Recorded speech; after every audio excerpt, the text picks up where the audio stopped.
Hello प्यारे बच्चों, PW के अमेजिंग से प्लेटफॉर्म पर आप सभी बच्चों का स्वागत है। मेरा नाम है रिंकू कौशिक। उम्मीद करता हूँ आप सभी स्वस्थ होंगे। सीएसआर नेट का रिसेंटली अभी एग्जाम हुआ था। सीएसआर नेट जून 2025 का जो रिसेंटली अभी एग्जाम हुआ है, ठीक है। उसमें आज हम क्लासिकल मैकेनिक्स और इलेक्ट्रोडायनामिक के क्वेश्चन डिस्कस करने वाले हैं कि कैसे कैसे क्वेश्चन पूछे गए थे एग्जाम के अंदर। सीएसआईआर नेट जून 2025 के एग्जाम में कैसे कैसे क्लासिकल मैकेनिक्स और इलेक्ट्रोडायनामिक के क्वेश्चन आए हैं, तो उनको अपन बिना किसी देरी के शुरुआत करते हैं। तो पहला क्वेश्चन आप लोगों के सामने ये रहा। तो क्वेश्चन क्या कहता है भाई? क्वेश्चन कहता है कि हमारे पास, क्वेश्चन क्या कहता है an in a particular inertial frame electric field and magnetic field भी आर गिवन। हमारे पास इनर्शियल फ्रेम है, उसके अंदर इलेक्ट्रिक फील्ड और मैग्नेटिक फील्ड दे रखी है। Which of the following statement is true? इनमें से कौन सी स्टेटमेंट है जो ट्रू है? There exist an inertial frame where E and B E is equal to zero, B not equal to zero. कोई ऐसा इनर्शियल फ्रेम एग्जिस्ट करता है क्या जिसमें हमारे पास E जीरो के बराबर हो और B not equal to zero के बराबर हो? There exist no inertial frame where either E is equal to zero और B is equal to zero. या ठीक है, हमारे पास ऐसा कोई नॉन इनर्शियल फ्रेम एग्जिस्ट नहीं करता है क्या?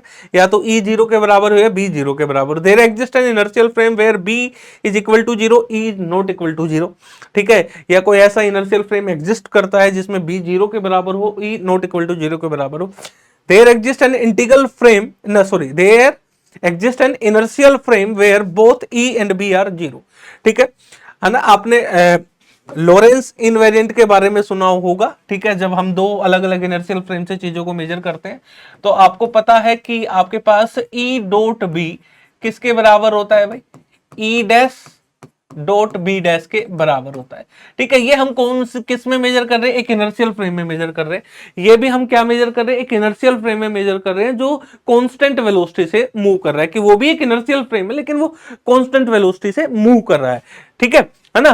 तो लॉरेंज इनवेरिएंट के अकॉर्डिंग ये बराबर होते हैं। ठीक है, तो हमें एक इनर्शियल फ्रेम में तो दे ही रखा है, ये रहा इनर्शियल फ्रेम में E नोट दे रखे, बी नोट दे रखे, दोनों एक्स एक्सिस के अलोंग है। तो हमारे पास यहां पर क्या आया? यहां पर आया E naught x cap dot हमारे पास E naught by 2C x cap is equal to E dash dot B dash. ठीक है, ये आ गया हमारे पास। तो ये क्या बन गया भाई?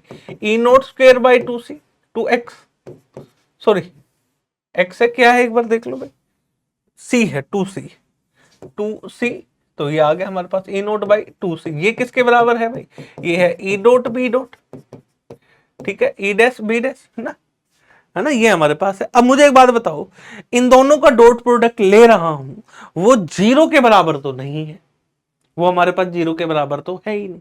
अगर जीरो के बराबर नहीं है तो इसका मतलब ये हुआ, क्या हुआ इसका मतलब? अगर हम इसको सिंप्लीफाई करके भी लिखना भी चाहें, मान लो डॉट है तो एंगल भी अपन लेना चाहें तो एंगल कुछ ना कुछ थीटा होगा।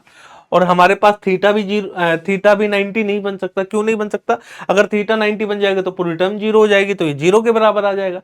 लेकिन ये तो जीरो के बराबर दे ही नहीं रखा, तो थीटा वैसे जीरो नहीं हो सकता, सॉरी 90 डिग्री नहीं हो सकता। तो नंबर एक बात तो हमारे पास ये भी दिखती है डॉट प्रोडक्ट को देख के। दूसरा, अगर इलेक्ट्रिक फील्ड जीरो ले लेता हूं तो फिर से ये पूरी टर्म जीरो बन जाएगी, लेकिन ये तो नॉट इक्वल टू जीरो है। अगर मैं मैग्नेटिक फील्ड जीरो ले लेता हूं तो ये फिर टर्म जीरो बन जाती है, लेकिन ओवरऑल हमारे पास क्या नॉट इक्वल टू आ रहा है। इसका मतलब क्या हुआ कि इलेक्ट्रिक फील्ड जो है वो जीरो के बराबर, हमारे पास जीरो के बराबर नहीं हो सकती। ठीक है, मैग्नेटिक फील्ड है वो भी हमारे पास जीरो के बराबर नहीं हो सकती, ये हो ही नहीं सकती, ये पॉसिबल ही नहीं है। क्योंकि अगर इलेक्ट्रिक फील्ड जीरो ले लेता हूं तो पूरी टर्म जीरो बन जाएगी, लेकिन ये तो नॉट इक्वल टू जीरो आ रहा है। समझ रहे हो ना। अगर मैग्नेटिक फील्ड जीरो ले लेता हूं तो फिर से पूरी टर्म हमारे पास जीरो बन जा रही है, लेकिन नॉट इक्वल टू जीरो है। तो ना तो इलेक्ट्रिक फील्ड जीरो है ना मैग्नेटिक फील्ड जीरो, वो ऑप्शन में देख लो।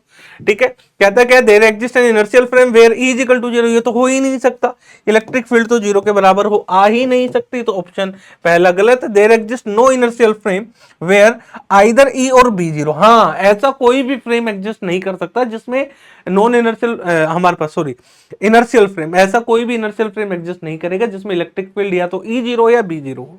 ठीक है ना, नहीं करेगा, यानी करेक्ट है एक तरीके से बात करें तो। अब बाकी दूसरे को छोड़ो, तीसरे को देख लो ना, कि हमारे पास कोई ऐसा इनर्शियल फ्रेम एग्जिस्ट करेगा जिसमें B is equal to zero. नहीं कर सकता भाई, क्योंकि इनका डॉट जो है वो नॉट इक्वल टू जीरो आना चाहिए भाई, लेकिन इनका डॉट तो जीरो आ जा रहा है अगर B जीरो ले लेता हूं, तो ऑप्शन ये भी नहीं हो सकता।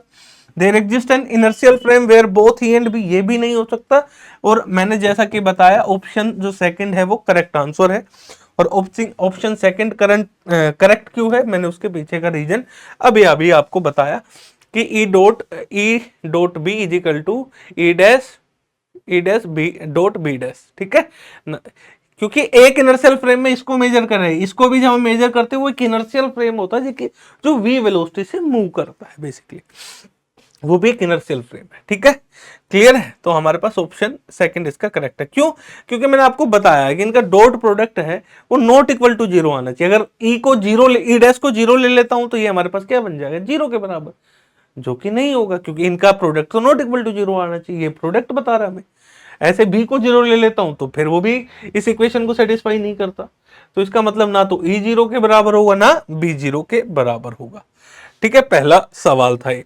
दूसरा सवाल आप लोगों के सामने ये रहा, कह रहा है a circular loop of radius a in the x y plane, ठीक है एक्स वाई प्लेन के अंदर हमारे पास एक सर्कुलर लूप है, ठीक है। Square loop of side b in the x z plane के अंदर हमारे पास क्या है, एक स्क्वायर लूप है जिसके साइड बी है। R kept at a distance r, दोनों को आर दूरी पर रखा हुआ है, यानी यहां से और यहां इसके बीच की जो दूरी है दैट इज द आर, ठीक है भाई बहुत बढ़िया। If r is greater than a and B, r जो है वो ए और बी से बहुत बड़ा है, the torque exerted on the square loop by the circular loop, ये जो सर्कुलर लूप है इस स्क्वायर लूप पर कितना टॉर्क लगाएगी वो बेसिकली हमें कैलकुलेट करना है, और इसको हमने क्या मानेंगे दैट इज द ओरिजिन, ये हमारे पास ओरिजिन है। तो हमें टॉर्क निकालना है, टॉर्क क्या निकालना है अगर मैं बात करूं तो टॉर्क मुझे कैलकुलेट करना है, तो टॉर्क हमारे पास क्या होता है बताओ, क्योंकि देखो ध्यान से अगर इस बात को ध्यान से देखोगे तो ये जो करंट कैरिंग लूप है इस पे टॉर्क निकालना है। अब ये करंट कैरिंग लूप है तो इसका कुछ ना कुछ मैग्नेटिक मूवमेंट होगा, और जब भी हम किसी मैग्नेटिक मूवमेंट को यानी हमारे पास मैग्नेटिक मूवमेंट है, अगर हम उसको एक्सटर्नल मैग्नेटिक फील्ड में रखते हैं तो उस पर टॉर्क लगता है। टॉर्क कितना लगता है, ये लगता है एम क्रॉस बी, हमारे पास बेसिकली यही हुआ एम क्रॉस बी। अब देखो मैग्नेटिक फील्ड किसका, स्क्वायर लूप का, और मैग्नेटिक फील्ड मैग्नेटिक मोमेंट किसका, स्क्वायर लूप का कितना है, और इस मैग्नेटिक फील्ड की वजह से यहां पर जो ये जो हमारे पास सर्कुलर लूप जो है इसकी वजह से यहां पर जो हमारे पास मैग्नेटिक फील्ड होगी वो कितनी होगी, वो हमें चाहिए किसकी वजह, सर्कुलर, यानी ये हमारे पास सर्कुलर लूप है यानी रिंग इसको एक तरीके से बोल देते हैं ताकि आपको समझ में, ये टॉर्क होगा, नेट अमाउंट टॉर्क ही लगेगा, ठीक है। क्यों, मैं फिर से रिपीट करता हूं, देखो इसमें भी करंट फ्लो कर रहा है और दोनों में करंट सेम है, इसमें भी करंट आई है और इसमें भी करंट आई है, तो इसमें करंट आई है तो इसका मैग्नेटिक मूवमेंट होगा, अगर इसका मैग्नेटिक मूवमेंट है तो मैग्नेटिक मूवमेंट, अगर इसका कुछ ना कुछ मैग्नेटिक मूवमेंट है तो हमारे पास मैग्नेटिक फील्ड होगा, क्योंकि मैग्नेटिक मूवमेंट जो है वो मैग्नेटिक फील्ड तो प्रोड्यूस करेगा ना, समझे। तो हम जरा नेट टॉर्क ये होता है, तो बेसिकली अगर हमें इस सर्कुलर लूप की वजह से यहां पर मैग्नेटिक फील्ड मिल जाए तो हमारी बात बन जाए, वो हम जरा देखते हैं। तो सबसे पहले हम लेते हैं सर्कुलर लूप, तो हमने ये ले लिया एक सर्कुलर लूप, ठीक है, ये हमारे पास क्या है बच्चों, that is the circular loop, ठीक है भाई, ये बहुत बढ़िया। और ये हमारे पास जेड एक्सिस है, ठीक है, और ये हमारे पास इस तरीके से ये गिवन है भाई, इस तरीके से ये गिवन है वाई कैप, ये है एक्स कैप, ठीक है।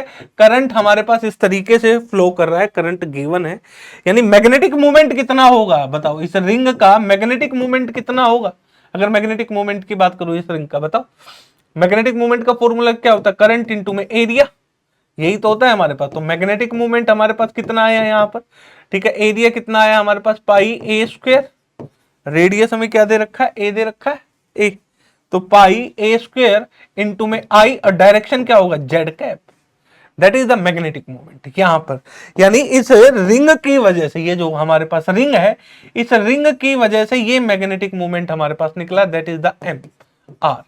अब मैग्नेटिक मूवमेंट है तो इसकी वजह से मैग्नेटिक फील्ड भी होगी, तो हम मैग्नेटिक फील्ड लिख रहे हैं यहां पर, ये क्या है, आर दूरी है, आर दूरी पर कितने एंगल पर, थीटा एंगल पर हम मैग्नेटिक फील्ड रख रहे हैं। तो मैग्नेटिक फील्ड मैग्नेटिक मूवमेंट की वजह से क्या होगा, mu naught upon 4 pi are की पावर 3, मैग्नेटिक मूवमेंट यहां पर यानी रिंग की वजह से वो 2 cos theta r cap plus में साइन थीटा थीटा कैप।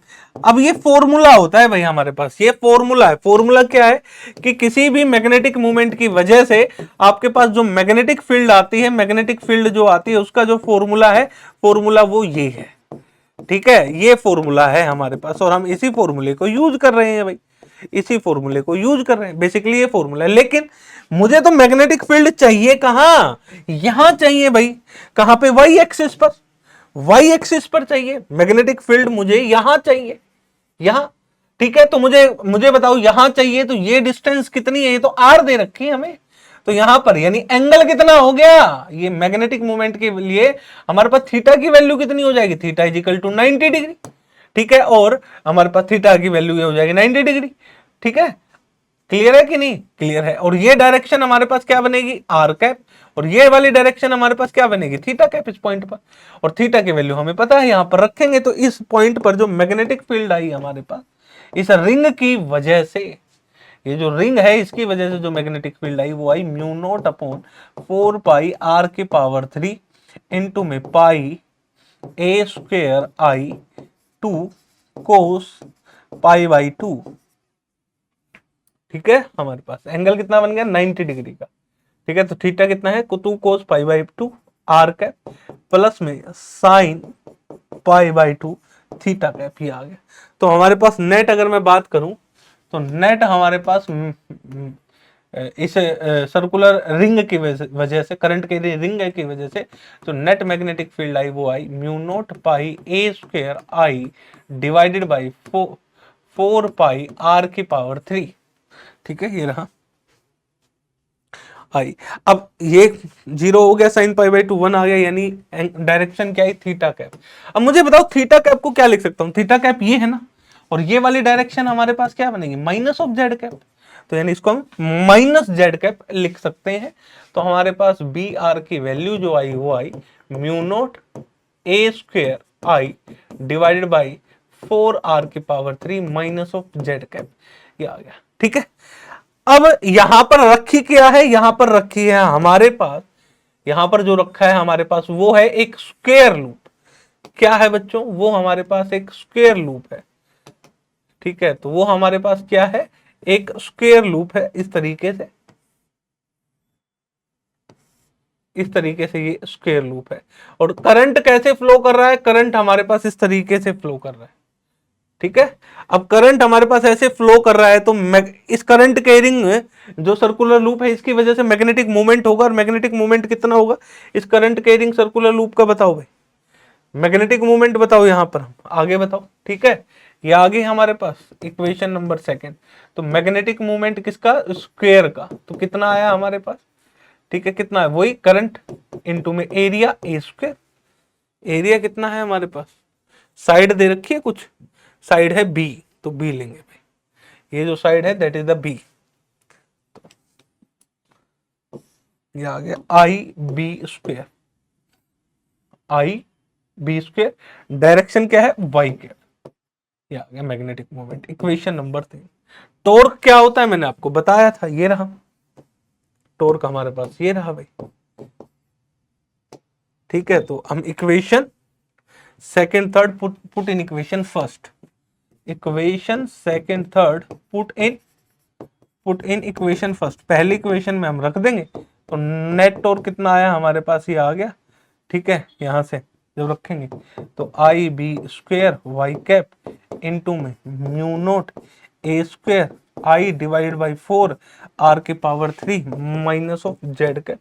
तो जो नेट टॉर्क लगा वो लगा mu naught I square, mu naught I square A square B square divided by 4 pi are की पावर 3। ठीक है, माइनस आ गया बाहर, यहां बच गया y cap cross z cap. ठीक है, तो y cap cross z cap क्या हो गया, x cap minus mu naught I square A square B square divided by 4 pi are की पावर 3, और ये हमारे पास आ गया x cap, that amount of torque which is acting on, ये आ गया। ठीक है, ठीक है भाई, देखो भाई ऑप्शन, ऑप्शन फोर्थ की तरफ देखो, म्यू नोट अपॉन ठीक है, 4r⁻³ a² b² i² x², option हमारे पास ये ठीक है, फोर्थ। ठीक है, इस तरीके से इसको करना था भाई। मैंने यहाँ पे पाई काट दिया था और कुछ नहीं है, मैंने जो यहाँ पर पाई जो था वो काट दिया था। ठीक है, यहाँ पर देखो ये पाई है हमारे पास, ये जो पाई है मैंने यहाँ ये काट दिया, यहाँ लिख दिया मैंने। ठीक है, तो पाई से ऊपर मल्टीप्लाई करो, नीचे डिवाइड कर दो, तो एग्जैक्ट वही आ जाएगा। ये क्या है, इसमें पाई काट दो यार, ये लो। चलो भाई, बहुत बढ़िया। अगला सवाल आप लोगों के सामने ये रहा, कहता क्या है हमारे पास, क्या कहता है a 1 kilometre long optical fibre of core and clad refractive indexes 1.62 and 1.52 respectively is laid in a straight line. ठीक है, several identical light pulses are launch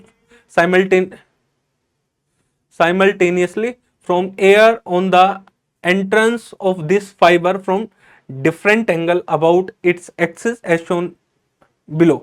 तो ये हमारे पास क्या है, एक फाइबर है, ऑप्टिकल फाइबर है, और अलग अलग एंगल पर इसमें जो हमारे पास पल्सेस हैं उसको हम क्या कर रहे हैं, लाइट पल्सेस को हम एंटर करा रहे हैं। ठीक है, अलग अलग एंगल पर, रिफ्रैक्टिव इंडेक्स हमें गिवन है। चलो भाई, the diameter of the fibre is small compare to its length. ठीक है, बिल्कुल डायमीटर बहुत छोटा होगा, बिल्कुल छोटा होगा, क्यों होगा, अगर हम बेसिकली बात करें तो वायर आपने देखा है, वायर का डायमीटर क्या होता है, बहुत छोटा होता है, और वायर लंबी होती है ना, एक तरीके से, समझ रहे हो, तो वही कहानी हमारे पास ये भी है। ठीक है, small as compare to its length, the maximum time difference between the pulse emerging at the other end of the fibre would be closest to. ठीक है, the maximum time difference between the pulse, the maximum time difference between the pulse emerging at the other end of the fibre would be closest to. Maximum time difference क्या होगा, तो अगर हम maximum time difference के बारे में बातचीत करें तो ये अलग अलग पल्स है जो एंटर कर रही है भाई, है ना, ये हमारे पास अलग अलग पल्स है जो एंटर कर रही है। एक जो पल्स है वो स्ट्रेट लाइन जा रही है, कैसे जा रही है, सीधी जा रही है, सीधी जा रही है। ठीक है, ये हमारे पास स्ट्रेट लाइन जा रही है। ठीक है, तो इसको हम क्या बोल देते हैं, फर्स्ट रे। ठीक है, और हमारे पास एंगल पर जा रहे हैं। अब मुझे एक बात बताओ कि ये पार करनी चाहिए ना, क्रॉस करनी चाहिए ना, तो ये तो स्ट्रेट लाइन नहीं, तो सीधी निकल जाएगी, इसमें तो कोई डिफ्लेक्शन होगा ही नहीं, क्योंकि जब भी कोई लाइट जब एक मीडियम पर गिरती है, नॉर्मली गिरती है, तो वो सीधी की सीधी क्या हो जाती है मेरे प्यारे बच्चों, निकल जाती है, तो उसमें तो कोई दिक्कत नहीं है, तो हमारे पास ये सीधी निकल जाएगी। लेकिन जो हमारे पास ये दूसरी पल्स है और भी अदर पल्स हैं, तो वो इसे टकराएंगे, टकराने के बाद वापस आनी चाहिए, यानी इसके अंदर टोटल इंटरनल रिफ्लेक्शन होना चाहिए अगर हम बात करें। क्योंकि इसको करना क्या है, अगर हम बात करें इसको हमें करना क्या है कि ये जो हमारे पास चल रही है तो ये टोटल इंटरनल रिफ्लेक्शन होगा, तभी तो हमारी बात बनेगी। यानी मान लेते हैं, एक ये मान लेते हैं, दूसरी पल्स ये मान लेते हैं, और ये अंदर गई, टकराई, टकराने के बाद वापस आई, फिर टकराई, टकराने के बाद फिर टकराई, तो ये इस तरीके से ऐसे करते हुए निकल जाएगी। ठीक है, एक तो ऐसे निकली, दूसरी हमारे पास कैसे निकली, यहां से एंटर करी, और ये एक ऐसे निकली, तो ये फर्स्ट निकली और ये सेकंड निकली। तो सबसे तेज कौन चलेगी, पहली वाली चलेगी, दिख रहा है सीधी जा रही है, तो सबसे तेज। और सबसे धीरे यानी जो ज्यादा टाइम लेगी इसके अंदर हमारे पास जो ऑप्टिकल फाइबर है वो सेकंड वाली लेगी, क्योंकि टोटल इंटरनल रिफ्लेक्शन हो रहा है। ठीक है भाई, देखा जाए तो, है ना, एडिशनल पाथ ये ले रही है, तो यानी टाइम कौन ज्यादा लेगा, टाइम लेगा सेकंड वाला, जो हमारे पास सेकंड है वो हमारे पास क्या लेगी बच्चों, टाइम, यानी सेकंड वाला ज्यादा टाइम लेगी, पहला वाला कम टाइम लेगी। और इनका टाइम डिफरेंस बताना है इन दो का, कि मैक्सिमम टाइम डिफरेंस क्या होगा, यही आपसे पूछ रहा है। तो मैक्सिमम टाइम डिफरेंस बिटवीन क्या होगा, ये आपसे पूछ रहा है। तो पहली वाली कितना टाइम लेगी, हम पहली वाली के बारे में बातचीत करें तो, अगर मैं पहली वाली के बारे में बातचीत करूं तो पहली वाले कितना टाइम लगेगा, यानी T1 की बात करूं तो हमारे पास क्या होता है, टाइम क्या होता है भाई, डिस्टेंस अपॉन स्पीड यानी वेलोसिटी, ये आएगा। तो T1 क्या होगा हमारे पास, फॉर फर्स्ट रे, तो हम पहले रे के बारे में बात कर रहे हैं, तो पहली रे यानी T इजिकल टू डिस्टेंस कितना कवर कर रही है, 1 किलोमीटर लंबी है। ठीक है, तो ये आ गया 1000 मीटर, डिवाइडेड बाय वेलोसिटी कितनी रफ्तार से चलेगी।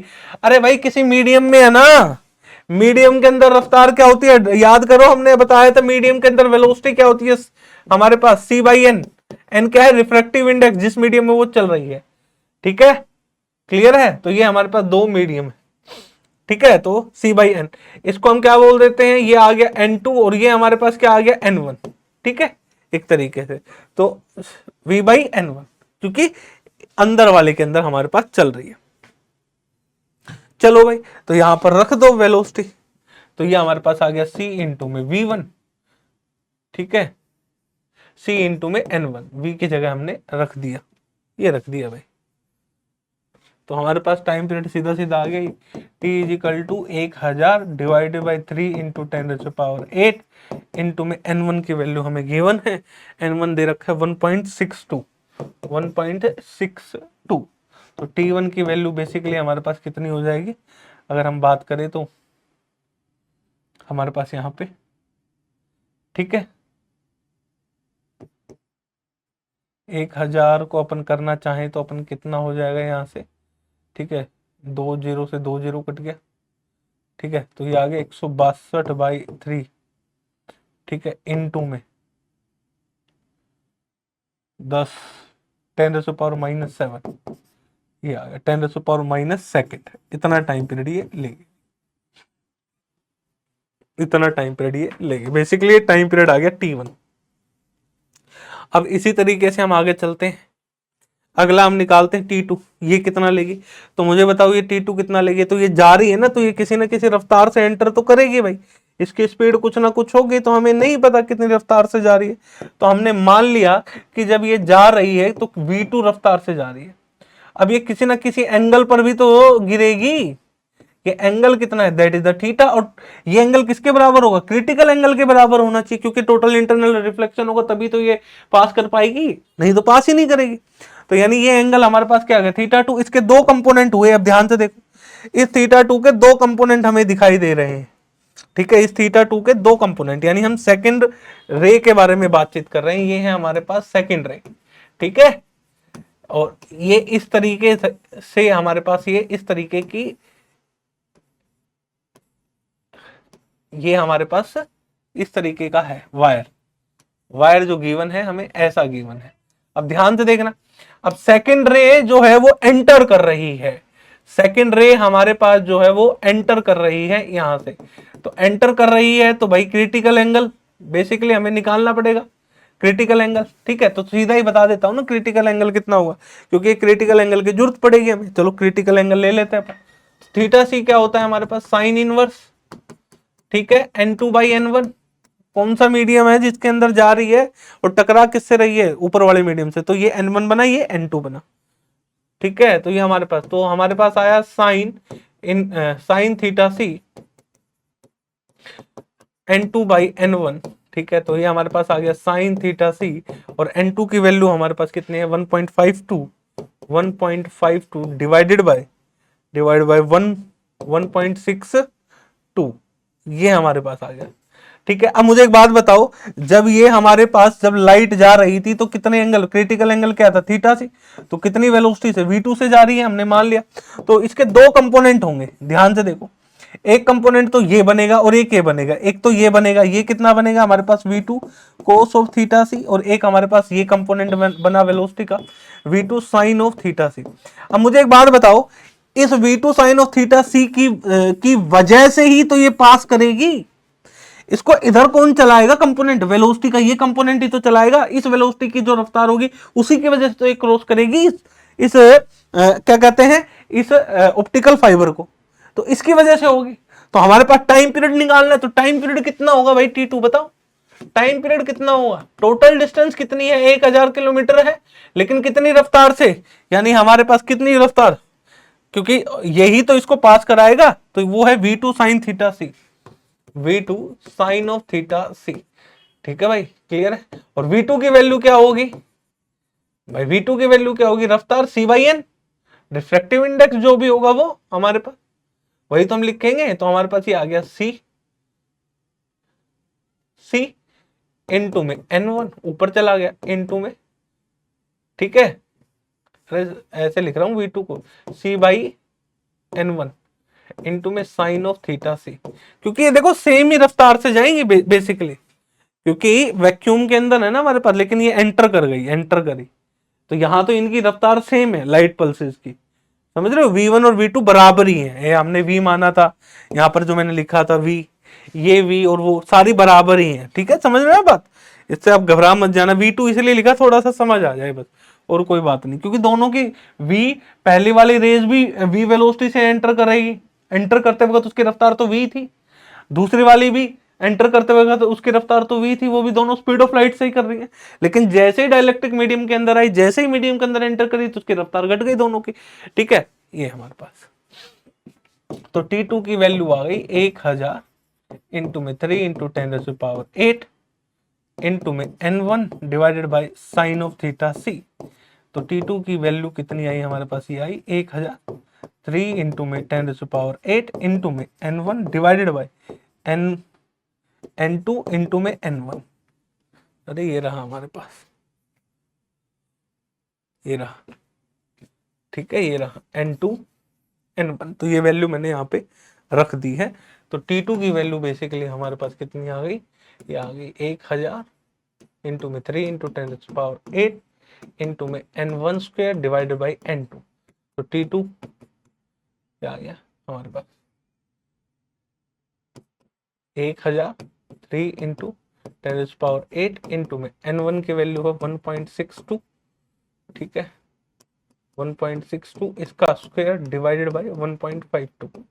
ये हमें N1 और N2 हमें गिवन है, 1.62 और 1.52, ठीक है। तो ये T2 आ गया, ठीक है। अब T2 आ गया, इसकी वैल्यू अपन नियर अबाउट अपन बता देते हैं कि कितनी आएगी। नियर अबाउट मैं आप लोगों को बता देता हूं,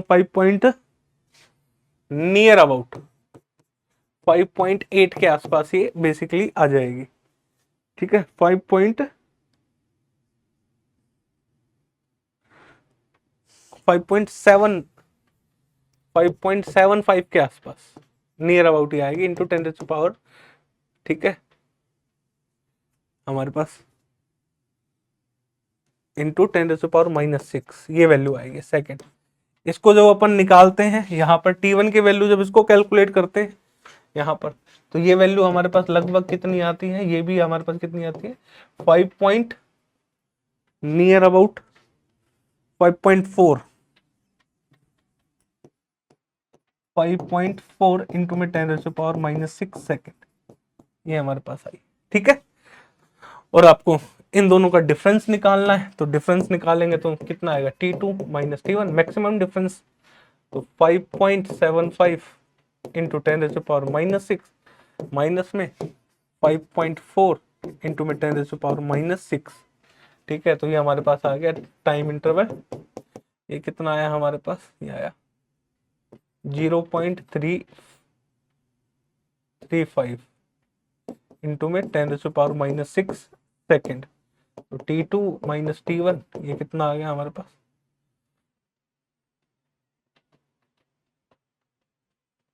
ठीक है, ये आ गया 35 इंटू में 10⁻⁻8 सेकेंड, T2 माइनस T1। अब देखो जरा हमारे पास ऑप्शन में क्या दे रखा है, ठीक है, नैनो सेकंड में दे रखा है, नैनो सेकंड में दे रखा है, तो इसको अपन ये भी लिख सकते हैं यहाँ से 350 इंटू में 10⁻⁻9 सेकेंड, ये नैनो सेकंड में आ गया, यानी नियर अबाउट अपन ने कैलकुलेट किया है। तो 350 के आसपास कौन सा है, 350 के आसपास ये है, यानी ऑप्शन पहला इसका करेक्ट आंसर है। इस तरीके से इस सवाल को करना था, ठीक है, आसान सा ही सवाल था, ऐसा कोई मुश्किल था नहीं। अगला सवाल ये रहा, ठीक है भाई, एक तो देखो फिर से रिपीट कर, एक तो सीधी जाएगी, जाएगी भाई, जब ये स्ट्रेट लाइन मूव करेगी तो कोई डिफ्लेक्शन होगा नहीं, तो भाई टाइम कितना लेगी, T1 लेगी, T1 टाइम अपन ने कैसे निकाला, total distance divided by speed, speed दोनों की सेम है, पहली रे की दूसरी, क्योंकि दोनों वैक्यूम में है, और कितने स्पीड ऑफ लाइट से, लेकिन जैसे ही डाइलेक्ट्रिक मीडियम एंट्री करेगी तो उसकी रफ्तार चेंज हो जाएगी, और रफ्तार कितनी होती है किसी भी डाइलेक्ट्रिक मीडियम के अंदर, ये होती है उसका रिफ्रैक्टिव इंडेक्स। तो हमने V की वैल्यू यहाँ पुट करी, ये हमारे पास टाइम पीरियड आया, हमने निकाला। फिर अब सेकंड वाले के बारे में बात कर रहे हैं, अब सेकंड वाली जो जा रही है वो किसी एंगल पर जाएगी और टोटल इंटरनल रिफ्लेक्शन होगा ही होगा, तो इसके दो कंपोनेंट हुए V2 और ये हुआ, लेकिन इस वाले कंपोनेंट की वजह से क्रॉस करेगी तो ये कंपोनेंट लेंगे, तो टोटल डिस्टेंस कितनी है 1000, हमारे पास टोटल डिस्टेंस कितनी है 1000 मीटर, इंटू में v2 साइन थीटा से, और v2 किसके बराबर है भाई, ये एंटर कर चुके ना डाइलेक्ट्रिक मीडियम में, तो c इंटू में रिफ्रैक्टिव इंडेक्स ये है हमारे पास, ये हमने रखा, ये आया। अब यहां पर कमाल की बात है, ये थीटा सी क्या होगा, क्रिटिकल एंगल। क्रिटिकल एंगल क्यों होगा, क्योंकि टोटल इंटरनल रिफ्लेक्शन इसको शो करना ही होगा, तभी तो ये पास करेगी।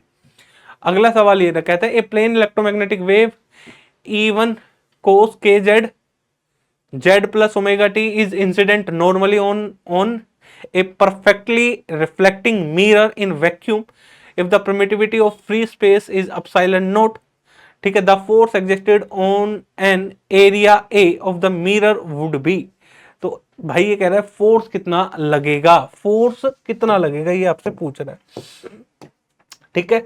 प्लेन इलेक्ट्रोमैग्नेटिक वेव है, अगर इसको ध्यान से देखो तो वेव हमारे पास किस डायरेक्शन में मूव कर रही है, माइनस जेड के अंदर, यानी अगर मैं ई को लिखूंगा तो क्या आएगा, ये आएगा एक तरीके से हमारे पास, अगर अपन ध्यान से देखें तो। चलो ना, ये बता रहे कि जेड एक्सिस के अलोंग, नेगेटिव जेड के अलोंग हमारे पास जो वेव है वो चल रही है, नेगेटिव जेड के अलोंग, ठीक है। A plane electromagnetic wave even is incident normally on a perfecting reflecting mirror, ठीक है, मिरर इन वैक्यूम, ठीक है। तो हम ये मिरर ले लेते हैं यार इस तरीके से, ये हमने मिरर ले लिया, ठीक है।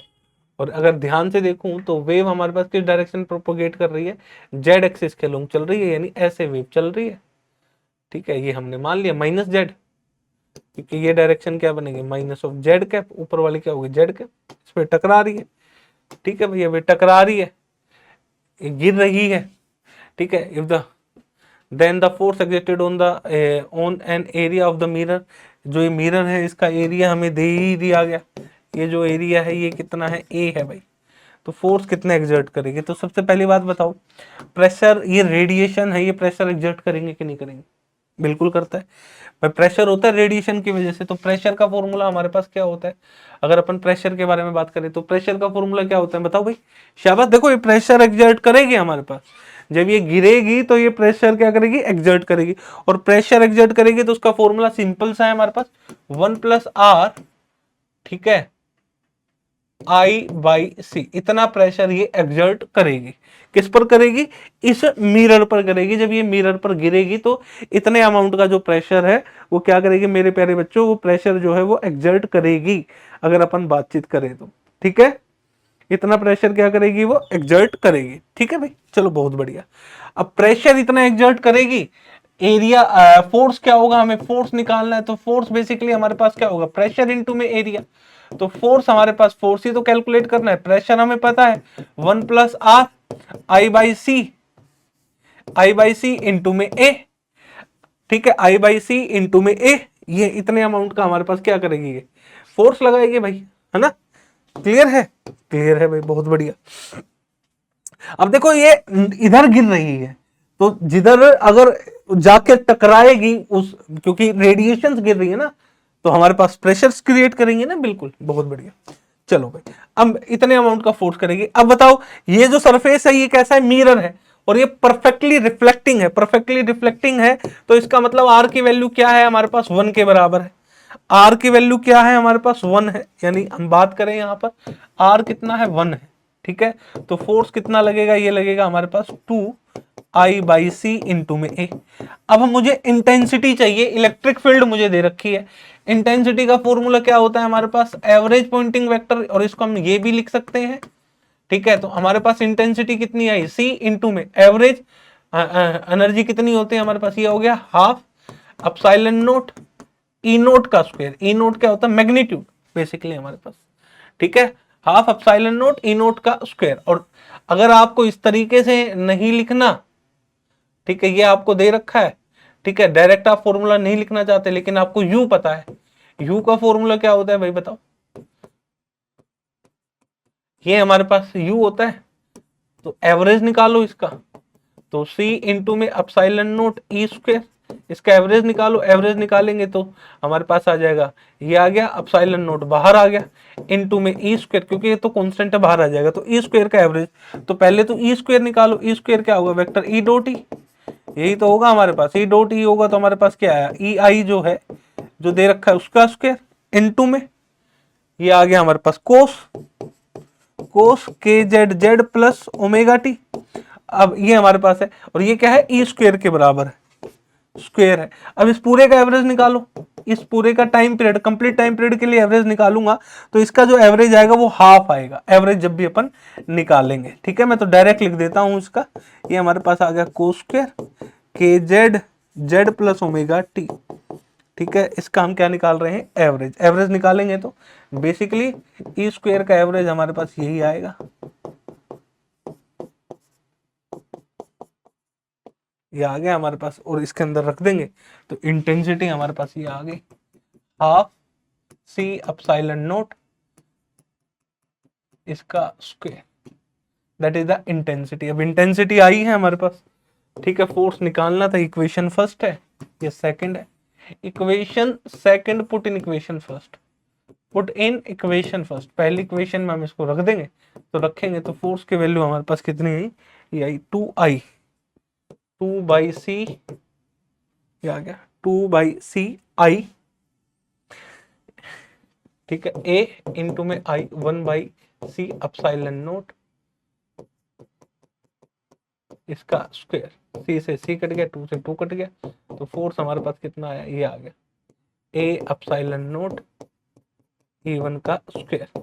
अब किस डायरेक्शन में ये फोर्स लगेगा, मुझे एक बात बताओ, ये जो फोर्स है किस डायरेक्शन में लगेगा, बताओ भाई।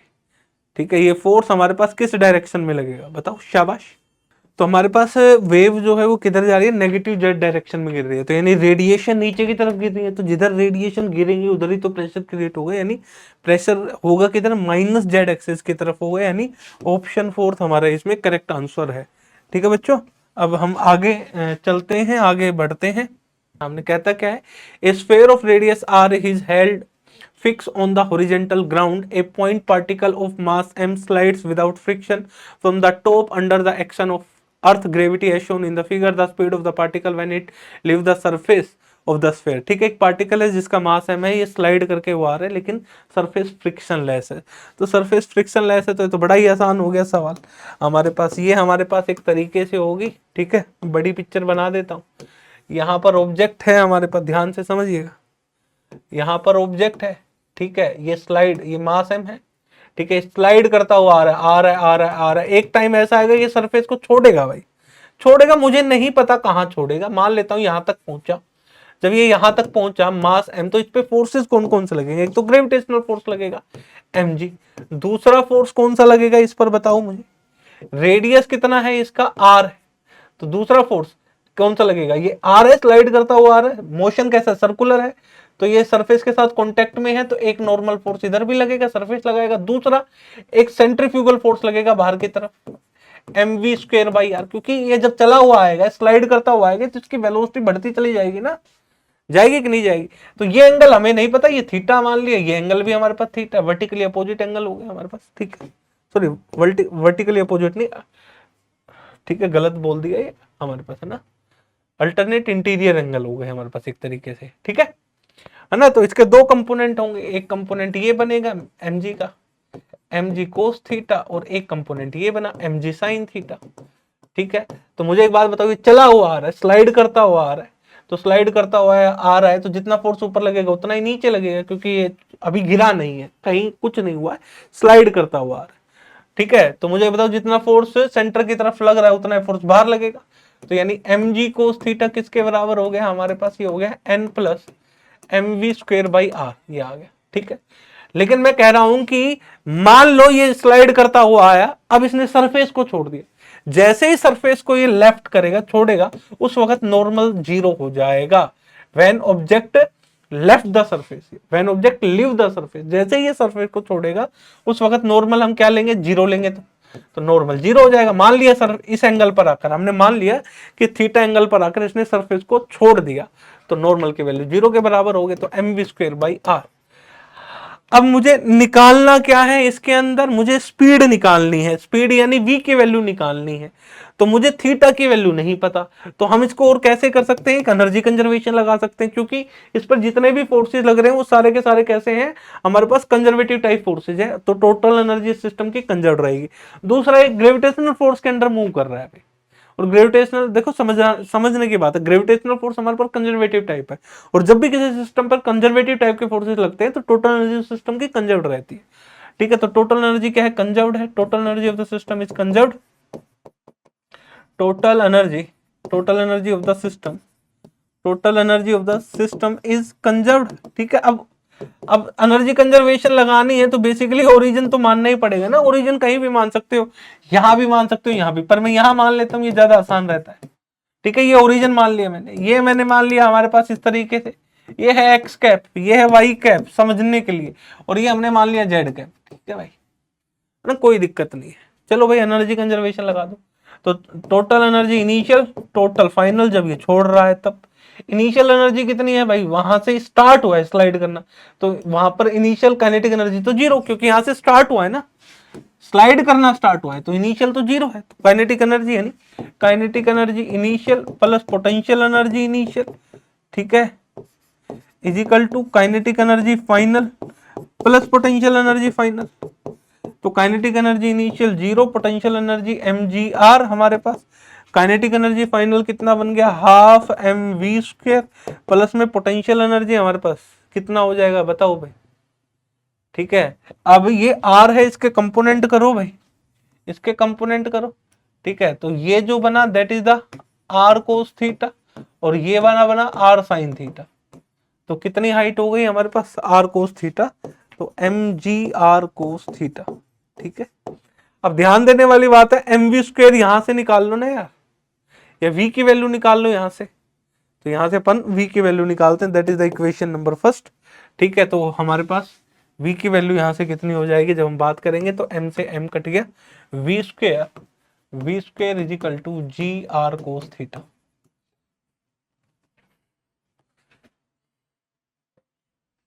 ठीक है, ये आया हमारे पास, ये सेकंड इक्वेशन, और इसको हमने थर्ड बोल दिया, equation third put in equation second, equation third put in equation second, तो सेकंड के अंदर रखेंगे तो हमारे पास आया mgr प्लस में हाफ m इंटू में gr कोस थीटा प्लस में mgr कोस थीटा, ये आ गया हमारे पास, m से m कट गया हमारे पास, ये रहा g, ये रहा भाई जी, r कट गया भाई, 1 is equal to cos theta by 2 plus में कोस थीटा, तो हमारे पास 1 इज इक्वल टू कितना आ गया 3/2 कोस थीटा, तो हमारे पास कोस थीटा की वैल्यू कितनी आ गई 2/3। अब कोस थीटा की वैल्यू आ गई 2/3, इक्वेशन आप किसको देखें, इक्वेशन थर्ड को देखें, v², ये रही, तो v² की वैल्यू क्या आ गया हमारे पास 2/gr इंटू में 2/3, तो v की वैल्यू आ गई 2/3gr अंडर रूट, जब ये सरफेस को छोड़ेगा उस वक्त इसकी रफ्तार ये होगी 2/3gr, ये हो गई। चलो भाई अगला देखो, अगला सवाल देखो, अगला सवाल ये करते हैं। ठीक है, ये रहा, कहता है two identical cubes are shown in figure a and b, the magnitude of the magnetic field at the centre of the cube in a produce by current as shown in B naught. ठीक है, shown in B note, the magnitude of the magnetic field at the center of the cube in B। अच्छा, two identical cube है हमारे पास A और B, the magnitude of the magnetic field at the centre of the cube, यानी इसकी वजह से ये कोई सेंटर पॉइंट है, सेंटर पॉइंट तो यही होगा हमारे पास इस क्यूब का, तो क्यूब के सेंटर पॉइंट पर इसकी वजह से जो मैग्नेटिक फील्ड है वो हमारे पास कितनी है B नोट। अब मैग्नेटिक फील्ड की डायरेक्शन क्या होगी, मुझे एक बात बताओ, मैग्नेटिक मूवमेंट की वजह से मैग्नेटिक फील्ड होती है, मैग्नेटिक मूवमेंट की वजह से मैग्नेटिक फील्ड कितनी होती है म्यू नोट। ठीक है, m divide by 4πr³ into में 2 cos theta r cap plus में साइन थीटा कैप, यही होती है ना हमारे पास बेसिकली, आपको समझाने के लिए। और ये जो लूप है, ये जो लूप है हमारे पास, ये जो लूप है, इस लूप की मैग्नेटिक मूवमेंट की डायरेक्शन क्या होगी, करंट कैरिंग है तो मैग्नेटिक मूवमेंट तो ये बनेगा इस लूप की वजह से m, और m की डायरेक्शन क्या है हमारे पास, हम बात करें तो बताओ, एम की डायरेक्शन क्या है, क्योंकि सेंटर के बीच एम की डायरेक्शन यानी करंट मान लेते हैं आई, साइड मान लेते हैं बी आपको समझने के लिए, तो ये आ गया आई बी स्क्वेयर वाई कैप। यानी अगर मैं बात करूं यहां पर मैग्नेटिक मूवमेंट जो है पैरेलल है वाई एक्सिस के अलोंग इस करंट कैरिंग लूप की वजह से, तो वाई एक्सिस के अलोंग पैरेलल है। तो मुझे बताओ ये जो दूरी आर है ना, आर ले रहा हूं ना यहां से यहां तक, ये जो आर ले रहा हूं मैं यहां पे देखो थीटा की वैल्यू 0 बनेगी यहां पर, थीटा इज इक्वल टू 0। देखो सिंपलेस्ट, फिर से मैं आप लोगों को थोड़ा सा क्लियरफाई कर देता हूं, चीजें आपको थोड़ा सा फिर से समझा देता हूं ताकि आपको समझ आए। देखना ध्यान से, बहुत आसान सा सवाल है। ये है मैग्नेटिक मोमेंट, हमारे पास ऐसे रखा हुआ है, मान लेते हैं वाई कैप, वाई कैप के लोग मान लेते हैं, चलो जेड ही मान लेते हैं, आदत बनी हुई है जेड कैप, ठीक है। ये मैग्नेटिक मोमेंट की वजह से ये कोई पॉइंट है आर दूरी पर, यहां पर मैग्नेटिक फील्ड कितनी होगी, तो भाई दो मैग्नेटिक फील्ड कितनी होगी बताओ भाई, तो हमारे पास जो नेट मैग्नेटिक फील्ड आती है मैग्नेटिक मोमेंट की वजह से वो ये आती है भाई, ठीक है, ये आती है, ये आती है हमारे पास, यहां तक क्लियर है। लेकिन मैं कह रहा हूं अभी आपको ये हमारे पास आती है, ठीक है ना। जेड एक्सिस मैग्नेटिक मूवमेंट है ये एम, एम की डायरेक्शन जेड के लूंगा, और जो पॉइंट है पोजीशन वेक्टर वो कितने एंगल पर है, थीटा पर है। लेकिन अब ध्यान से समझना इस बात को कि मेरे पास ये लूप दे रखी है भाई, ये वाली लूप, इसमें करंट आई है, बहुत आसान है। तो इस करंट आई की वजह से मैग्नेटिक फील्ड कितनी होगी यहां पर, ये होगी डायरेक्शन, और ये जो क्यूब है इसके सेंटर पे बताना है। देखो क्यूब, ये क्यूब है और इसके सेंटर पे, ये सेंटर ही तो बना, ये डिस्टेंस क्या बनी, आर बनी। आर किसके बराबर आया भाई हमारे पास, ये आर ही तो बनी बेसिकली। आर क्या आएगा, क्यूब है तो a/2 हो जाएगा भाई, वाई एक्सिस के लोग जो है, समझ रहे हो मेरी बात। तो मुझे एक बात बताओ, इसकी वजह से इस पॉइंट पर मैग्नेटिक फील्ड हमें दे रखी है, कैसे दे, देखो आपको समझा रहा हूं, गिवन है वो है बी नोट। तो यानी हमारे पास मैग्नेटिक फील्ड कितनी है, वो है बी नोट। ये डायरेक्शन क्या है, वाई कैप, वाई कैप के अलोंग है, वाई कैप के अलोंग है, लेकिन हमें केवल मैग्नीट्यूड दे रखा है बी नोट। वाई कैप कैसे लिख दिया मैं वो आपको समझा रहा हूं। मुझे एक बात बताओ, मैग्नेटिक फील्ड कैसे, इस फॉर्मूले के अकॉर्डिंग मैं बता रहा हूं। ये है हमारे पास, ये क्या बना आर, ये डिस्टेंस क्या बनी हमारे पास आर, आर को मैंने वाई मान लिया समझने के लिए, ये बना r, r equal to y, y axis का लूं तो ये वाई कैप है, एम की डायरेक्शन और हमारे पास आर, ये क्या बना, ये देखो ये आर, एम और आर दोनों सेम डायरेक्शन में है, यानी एम और आर दोनों सेम डायरेक्शन में है, यानी एम और आर मैग्नेटिक मूवमेंट जिधर है उधर ही पोजीशन है, तो यानी दोनों सेम डायरेक्शन, देखो मैग्नेटिक मूवमेंट भी इधर इधर ही आ रहा है, तो यानी थीटा की वैल्यू क्या बनेगी, 0 बेसिकली।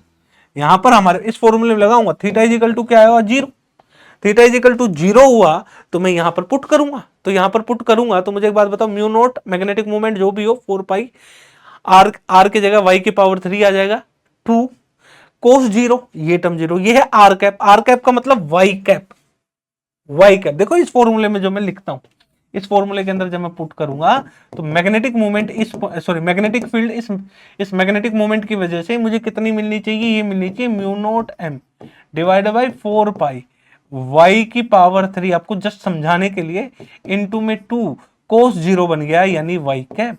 ये टर्म हमें दे रखी है, इसको बोला गया बी नोट, ये रही, सिंपल रखो, ये गिवन है हमें, इसका मतलब ये हमारे पास क्या आ गया, ये आ गया बी नोट वाई कैप, ठीक है। ठीक है, अब देखो, अब उम्मीद करता हूं अब आपको ये समझ आई होगी कि ये हमारे पास क्यूब थी, ये हमारे पास क्यूब थी, अब समझना इस बात को, ये क्यूब थी, बड़ा ही सिंपल सा है, ये क्यूब थी हमारे पास, और करंट इसमें ऐसे फ्लो कर रहा था, इस पॉइंट पर जो मैग्नेटिक फील्ड मिली हमें, इसकी वजह से करंट, ये जो करंट कैरिंग लूप है इसकी वजह से वो मिली बी नोट वाई कैप, क्योंकि ये डायरेक्शन है वाई कैप, ये है एक्स कैप, और ये थी जेड कैप, ये में गिवन थी पहली बात, ये रही। तो ये तो हमें पता चल गया। अब दूसरी फिगर जो हमें दे रखी है, अब दूसरी फिगर पर आओ, अब दूसरी फिगर को ध्यान से देखना भाई, अब सारा खेल होगा दूसरी फिगर के साथ, ठीक है, बहुत आसान सा सवाल है।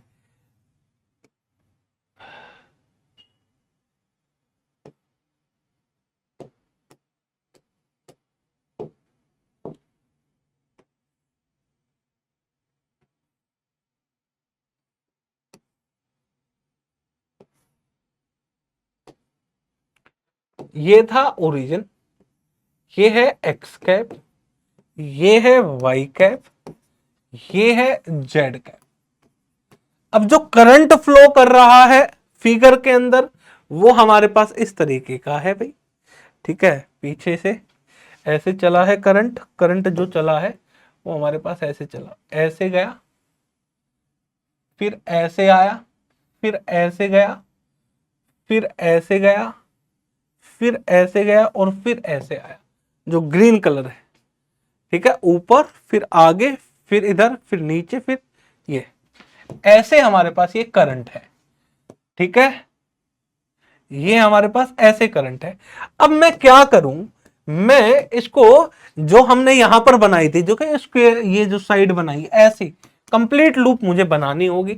तो मैं क्या करता हूं, मैं वायर के टुकड़े लेता हूं दो, एक मैंने करंट रखा ऐसे यहां पर इस डायरेक्शन में, ठीक है ना, और एक रखा मैंने अपोजिट डायरेक्शन में। क्लियर है? दो, अब ये दोनों एक दूसरे को कैंसिल आउट कर देंगे, जीरो हो जाएंगे। यहां पर भी एक रखा ऐसे और एक रखा ऐसे, बन गया भाई, बिल्कुल बन गया।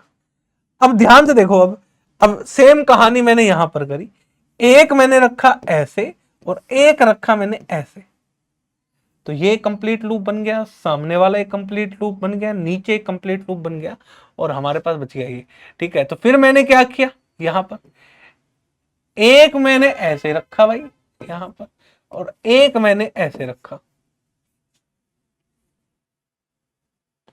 ठीक है। क्लियर है क्या?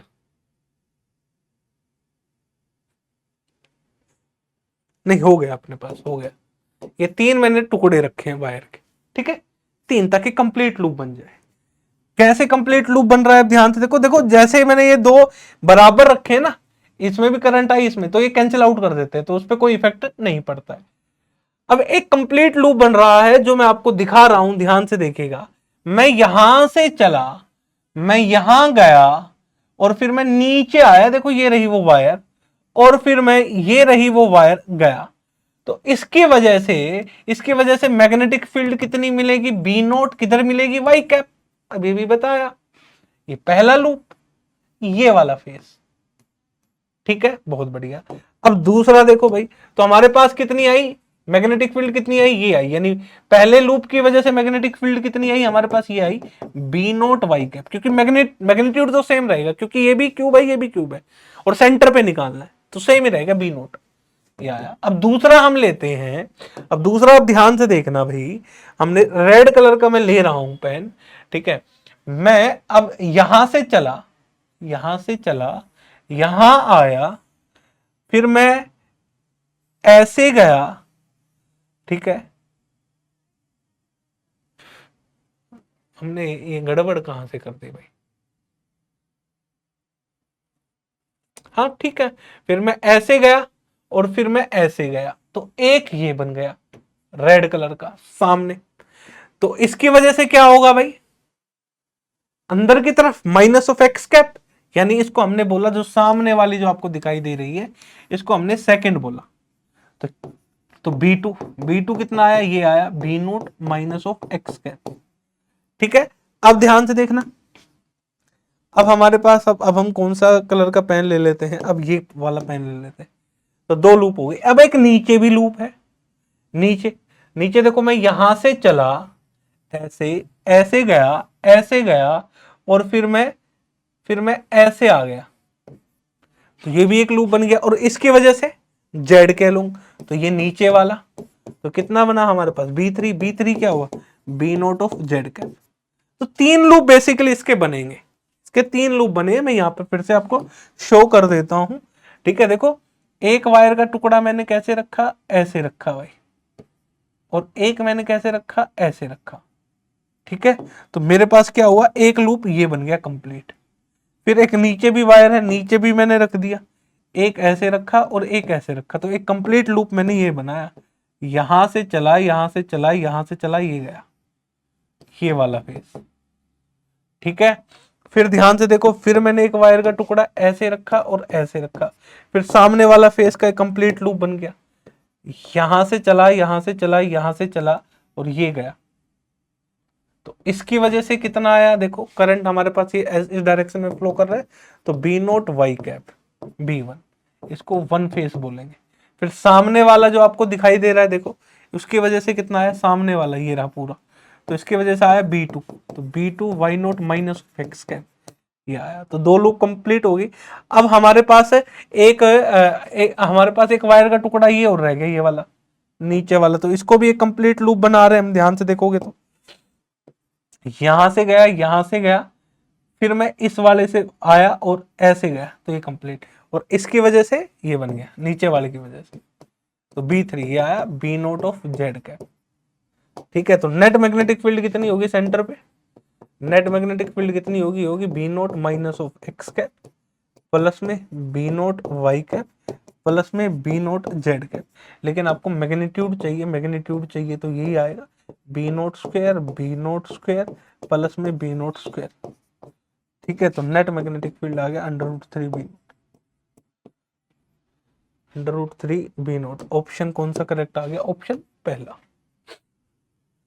ये बस आपको समझाने के लिए था कि भाई इस लूप की वजह से मैग्नेटिक फील्ड ये होगी, और ये जो वैल्यू है ये बी नोट गिवन है, यानी सीधी सी बताओ ये करंट कैरिंग है, तो मैग्नेटिक फील्ड इस पॉइंट पर कितनी है, वाई कह लो। तो अलग अलग लूप बनाए और उस तरीके से मैंने लिख दिया, तो ये हमारे पास आ गया।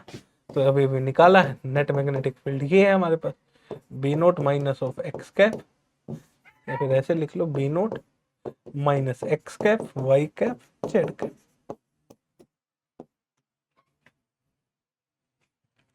अगला सवाल आप लोगों के लिए ये रहा, for a free particle of mass m consider the following time dependent quantity in phase space q where small q and small p are the canonical conjugate position and momenta coordinate respectively then dq by dt। तो आपसे पूछ रहा है कि ये जो है, ये हमारे पास इसके dq by dt की वैल्यू आपको निकालनी है। तो सिंपल सा फॉर्मूला है भाई, सिंपल सा फॉर्मूला है। तो dq by dt का फॉर्मूला होता क्या है, तो dq by dt का अगर हमें निकालना है तो बेसिकली इसका हमें पॉइजन ब्रैकेट लेना होगा हैमिल्टोनियन के साथ, प्लस में del q by del t हमें निकालना होगा, ये पहली इक्वेशन है। ठीक है, ये dq, तो आपको पॉइजन ब्रैकेट निकालना है। तो पॉइजन ब्रैकेट जब निकालोगे, जब आपको हैमिल्टोनियन पता हो, तो हैमिल्टोनियन कितना होगा, दे क्या रखा है, फ्री पार्टिकल। तो फ्री पार्टिकल का हैमिल्टोनियन क्या होता है, पी स्क्वायर बाई 2m, केवल काइनेटिक एनर्जी होती है भाई हमारे पास, केवल और केवल काइनेटिक एनर्जी, उसके अलावा कुछ नहीं होता। ये आ गया इक्वेशन नंबर सेकंड। अब आपको पॉइजन ब्रैकेट निकालो, तो पॉइजन ब्रैकेट निकालूंगा तो Q और H का निकालूंगा, तो Q हमें दे ही रखा है। Q क्या दे रखा है बच्चों, ध्यान से देखो जरा, small q small p by m, ये स्मॉल p है बेसिकली, लेकिन कोई बात नहीं, small p by m minus P square t, minus P square T by M square. ठीक है, दूसरा h है हमारे पास पी स्क्वायर बाई 2, ये है भाई। तो इसका निकालो भाई Q और H का, जब पॉइजन ब्रैकेट निकालेंगे तो ये आएगा QP by M P square by 2m। फिर आ गया हमारे पास minus P square T by M square. ठीक है, QP बाई एम है ना, फिर पी स्क्वायर बाई 2m, हाँ minus P square T by M square, फिर आ गया ये पी स्क्वायर बाई 2m, ये आ गया। तो ये तो जीरो बन जाएगा, ये तो जीरो ही बन जाएगा, जीरो बन जाएगा। ये भी पी का फंक्शन है, ये भी पी का फंक्शन है, तो पी का फंक्शन है, तो टर्म जीरो बन जाएगी। ठीक है, तो ये हमारे पास क्या बन गया, जीरो बन गया, सेम फंक्शन जीरो हो जाता है। अब हम बात कर लेते हैं इसको सोल्व कर लेते हैं, तो ये आ गया Q और H। ठीक है, अब इसमें देखो भाई हमारे पास m भी कॉन्स्टेंट 2m भी कॉन्स्टेंट, तो 1/2m स्क्वायर बाहर आ गया, अंदर क्या बचा QP और p स्क्वायर। अब इसको सिंप्लीफाई करो, Q और H को जब सिंप्लीफाई करेंगे तो 1/2m स्क्वायर, तो हम इसको क्या लिखेंगे, QP स्क्वायर P प्लस में 1/m square, 1/m square, Q बाहर आ गया, ये आ गया P और P स्क्वायर, ये फिर से सेम है, तो ये फिर से जीरो बन गया, ये टर्म फिर से जीरो होगी। बची क्या हमारे पास, पहली टर्म, तो पहली टर्म हमारे पास बची, तो ये क्या है, Q और H है, ये है p/2m, p/2m², p/2m², और यहाँ पर है q और p। अब इसको फिर से सिंप्लीफाई करो, अरे ये रहा, तो p/2m² इंटू में फिर से QP, ये आया हमारे पास, p बाहर प्लस p/2m², ठीक है।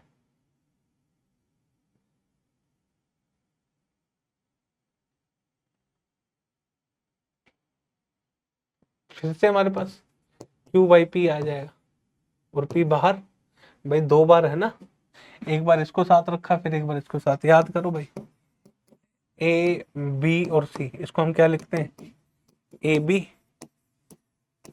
प्लस AC, वही बात हमारे पास हो रही है यहाँ पे, ठीक है। क्योंकि B और C क्या है यहाँ पर, B भी किसके बराबर है, P के बराबर है, और C भी किसके बराबर है, P के बराबर है, ठीक है। यहाँ B भी P के बराबर, C भी P के बराबर, ठीक है। A B C बाहर हमारे पास, फिर A C B बाहर,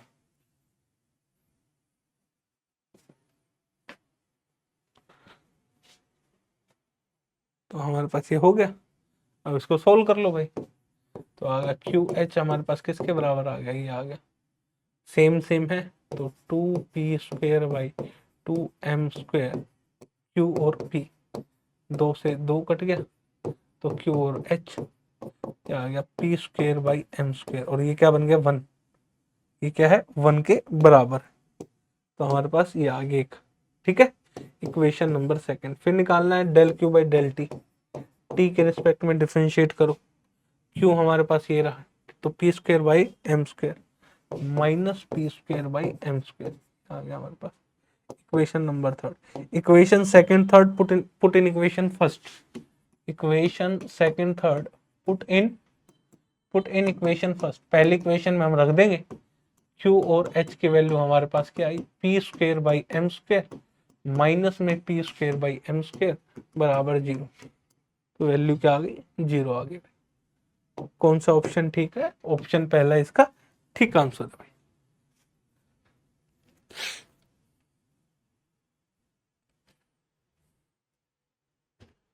ठीक है, चलो भाई अगला सवाल ये रहा आप लोगों के सामने, कहता क्या है, the charge density the charge density of the electron cloud of a hydrogen atom is given by this, ठीक है, where a is a some characteristic length, the potential energy due to the interaction between the proton and the electron cloud is given by। Potential energy आपको basically calculate करनी है, और potential energy का हमारे पास formula क्या होता है, अगर फॉर्मूले की बात करूं तो दो चार्जेस के बीच में Q1 Q2 डिवाइडेड बाई, ठीक है, हमारे पास K Q1 Q2 divided by R, ये हमारे पास पोटेंशियल एनर्जी का है, ठीक है। The charge density of an electron cloud of hydrogen atom is given bye, charge density हमें दे रखी है, यहाँ पर सेंटर पे प्रोटॉन है और चारों तरफ हमारे पास है क्या, ये इलेक्ट्रॉन का क्लाउड बना हुआ है, और उसकी चार्ज डेंसिटी हमें गिवन है, ठीक है, उसकी चार्ज डेंसिटी हमें गिवन है, where a is some characteristic length,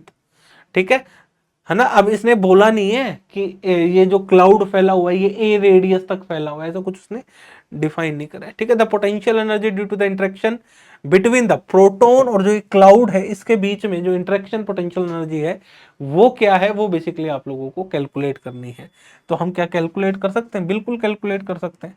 तो भाई प्रोटॉन पे चार्ज हमें पता हो, और एक छोटा सा चार्ज हम यहां मान लें भाई, छोटा सा चार्ज d3, तो हम क्या लिखेंगे, यही लिखेंगे k Q1 इंटू में dq डिवाइड बाई r क्या है, ये दूरी, ये चार्ज क्या मान लिया, dq मान लिया ना बेसिकली हमने, ठीक है, ये आ गया है ना। और ये dq और इसके बीच की पोटेंशियल एनर्जी छोटी सी du हमारे पास, ठीक है। तो हमारे पास अब इंटीग्रेट करेंगे भाई, इसको इंटीग्रेट करेंगे तो k बाहर आ गया हमारे पास, k बाहर आ गया, Q1 बाहर आ गया इंटू में dq divided by r।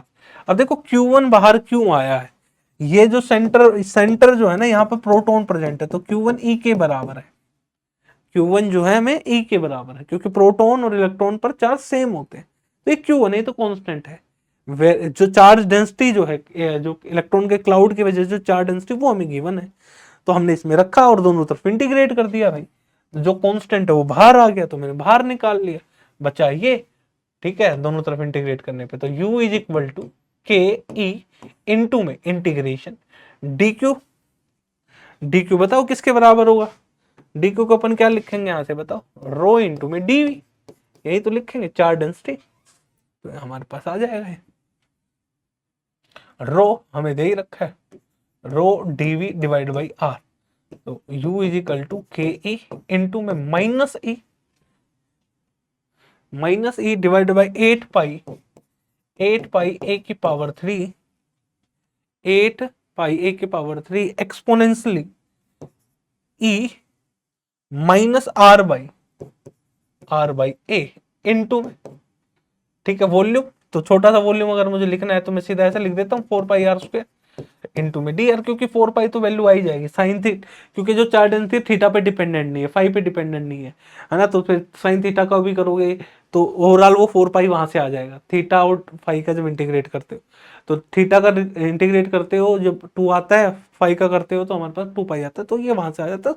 Direct लिख दिया मैंने बेसिकली, और उसको कुछ किया नहीं खास। तो u की वैल्यू हमारे पास कितनी आ गई यहाँ से?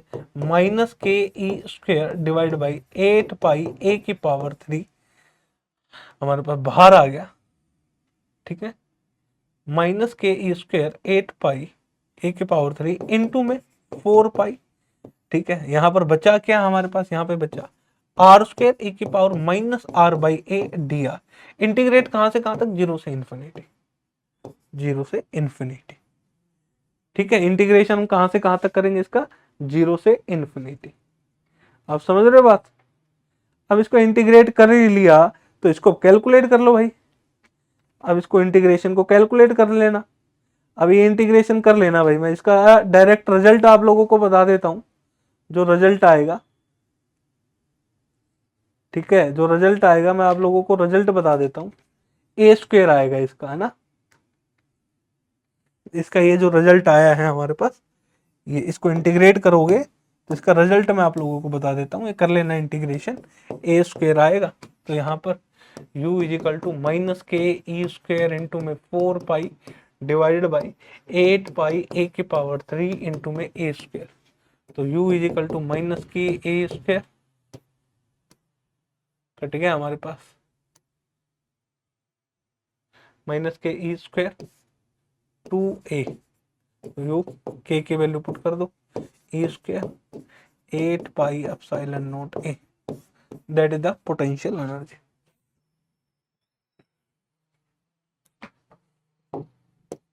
ई स्क्वायर 8 पाई एप्सिलॉन नॉट ए।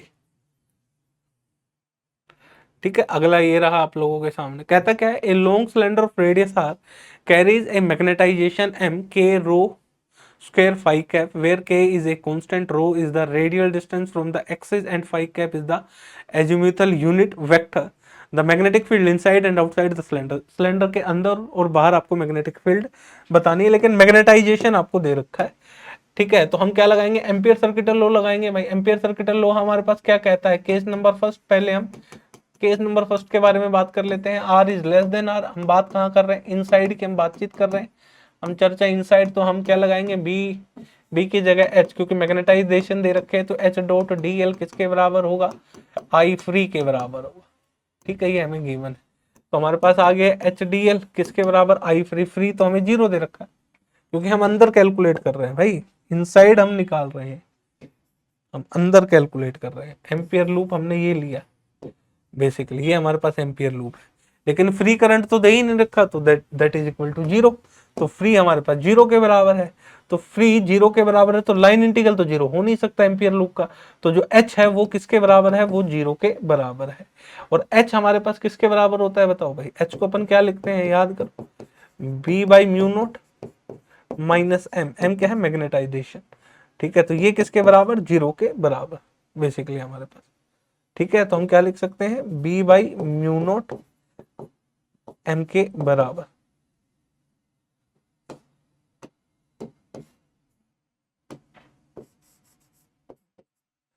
बी की वैल्यू निकालनी है, बी क्या है? ये आया म्यू नोट एम, और मैग्नेटाइजेशन हमें दे रखा है, यानी इनसाइड मैग्नेटिक फील्ड क्या है, ये आ गई म्यू नोट के rho square phi cap.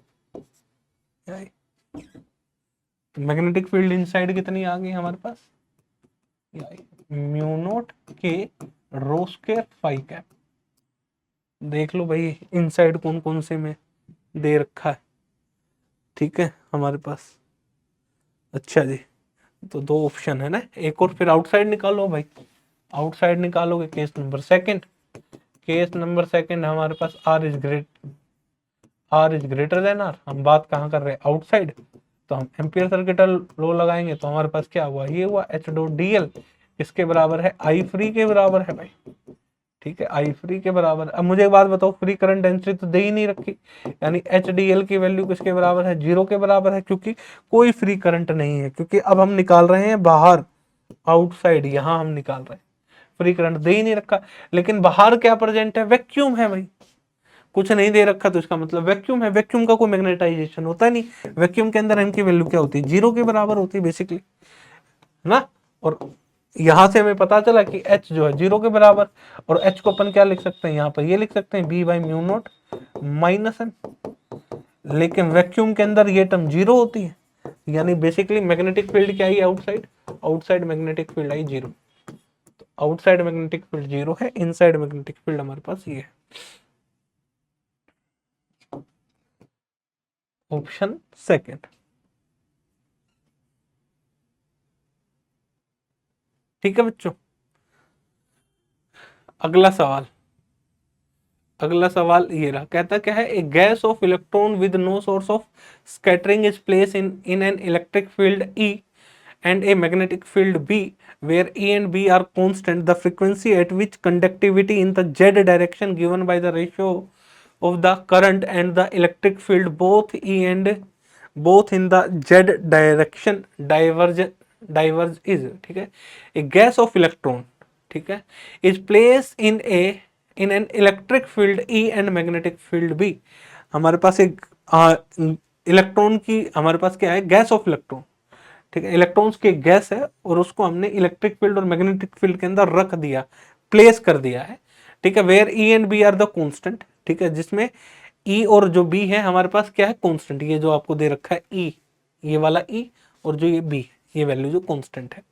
The frequency eight which conductivity in the Z direction, conductivity आपको बताना है, conductivity in the Z direction given by the ratio of the current and the electric field, यानी आपको conductivity आपको बताना है current, ठीक है, the ratio of the current and the electric field, ठीक है।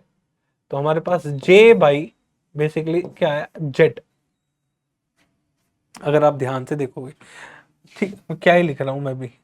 अरे मुझे बताओ, आपके पास कंडक्शन का और इलेक्ट्रिक फील्ड का फॉर्मूला क्या है, ये है, तो सिग्मा यही हमें दे रखा है, यही हमें दे रखा है भाई, ये हमें दे ही रखा है। लेकिन हमें लेना किधर है, केवल जेड डायरेक्शन के अंदर लेना है, कंडक्टिविटी जेड डायरेक्शन के अंदर अपन बात करेंगे, तो sigma by E Z cap, ये आएगा हमारे पास, आएगा कि नहीं आएगा बताओ। अब हमें ये जे यानी करंट डेंसिटी है, बेसिकली ये करंट डेंसिटी आपको निकालनी है, तो ये क्या होता है, del cross B is equal to mu naught J, ये होता है, ठीक है। लेकिन मैग्नेटिक फील्ड आपको क्या दे रखी है, कांस्टेंट।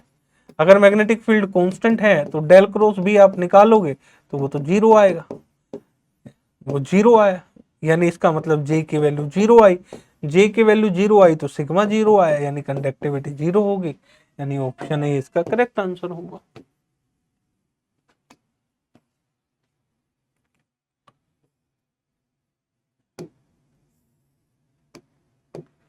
ठीक है, अगला सवाल ये रहा, कहता है a thin circular wire loop of mass m having radius r carries a static charge q।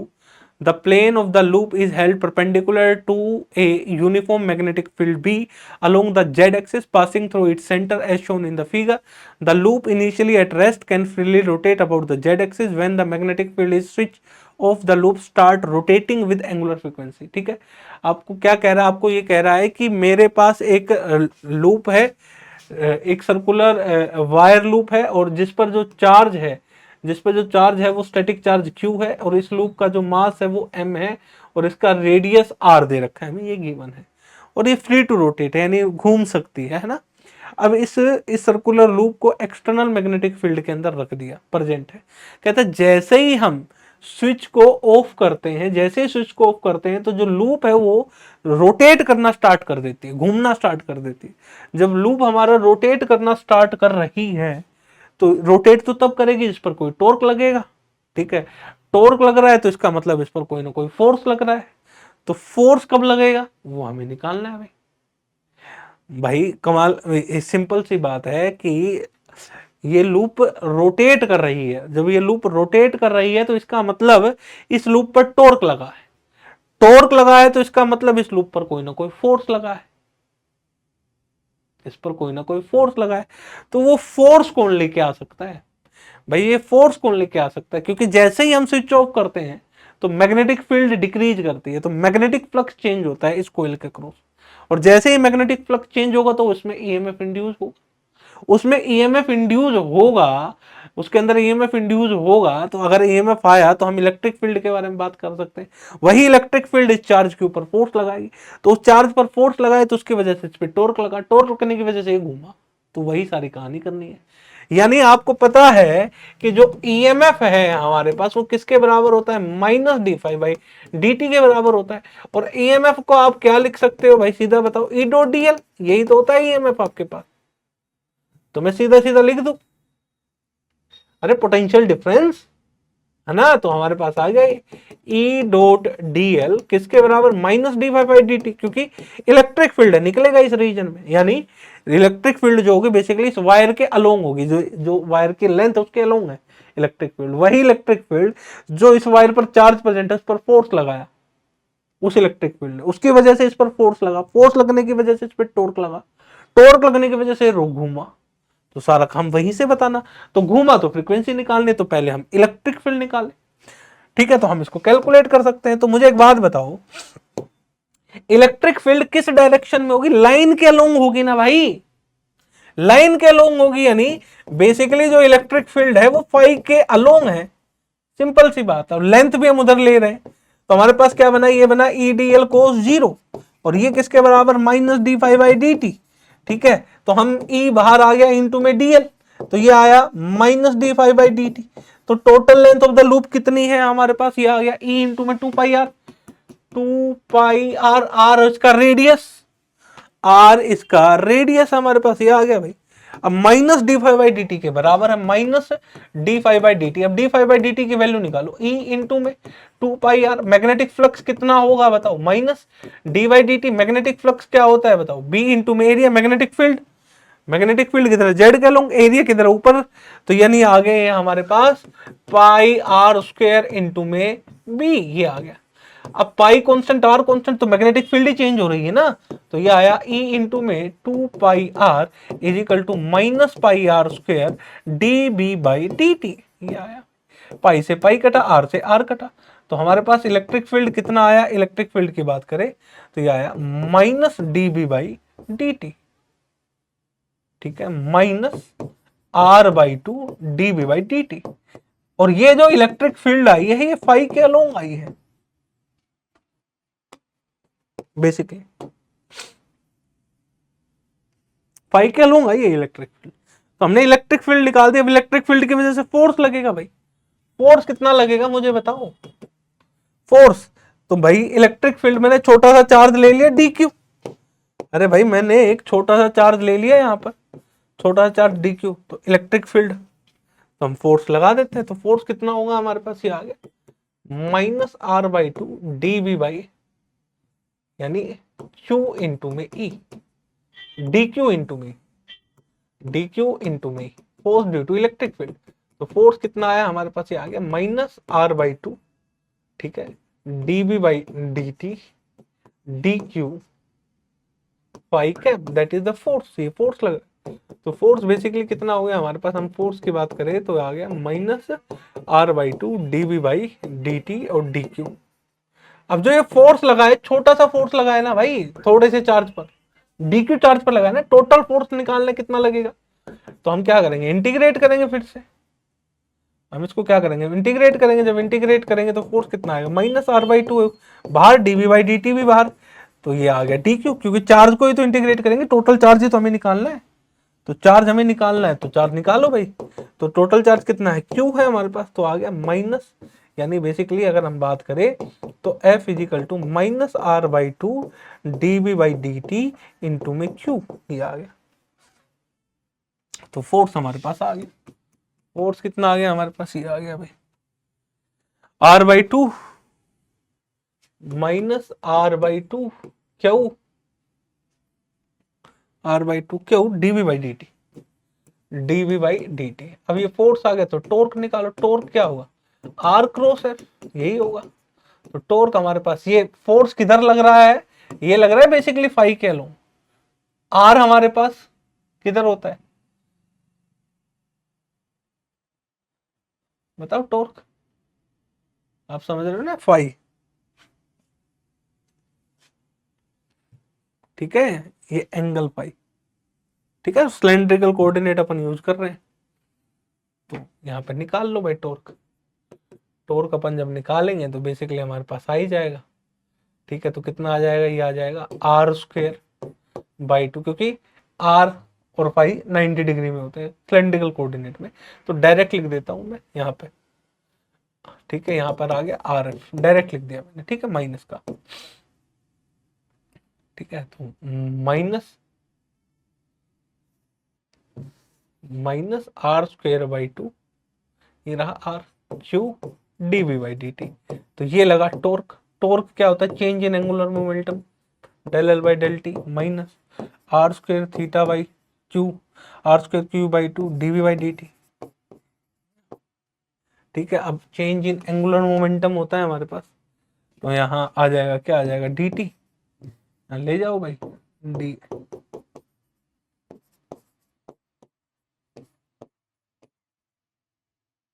dv, dt से dt कट ही जाएगा। अब देखो जरा, अब इंटीग्रेट कर दो इनको दोनों को भाई, ठीक है। तो दोनों को इंटीग्रेट करूंगा तो पहले मैग्नेटिक फील्ड v थी, फिर 0 था, एंगुलर मोमेंटम पहले 0 था, फिर l था। तो एंगुलर मोमेंटम l हो जाएगा, क्योंकि रोटेट कर रहा है। तो हमारे पास ये आ गया r²q/2/b, ये आ गया हमारे पास। एंगुलर मोमेंटम क्या होता है, I ω, r²q/b/2। आई को क्या लिखेंगे, रिंग है mr² इंटू में ओमेगा, तो ये आ गया r²q/b/2। r² से r² कट गया, ओमेगा की वैल्यू आ गई qb/2m।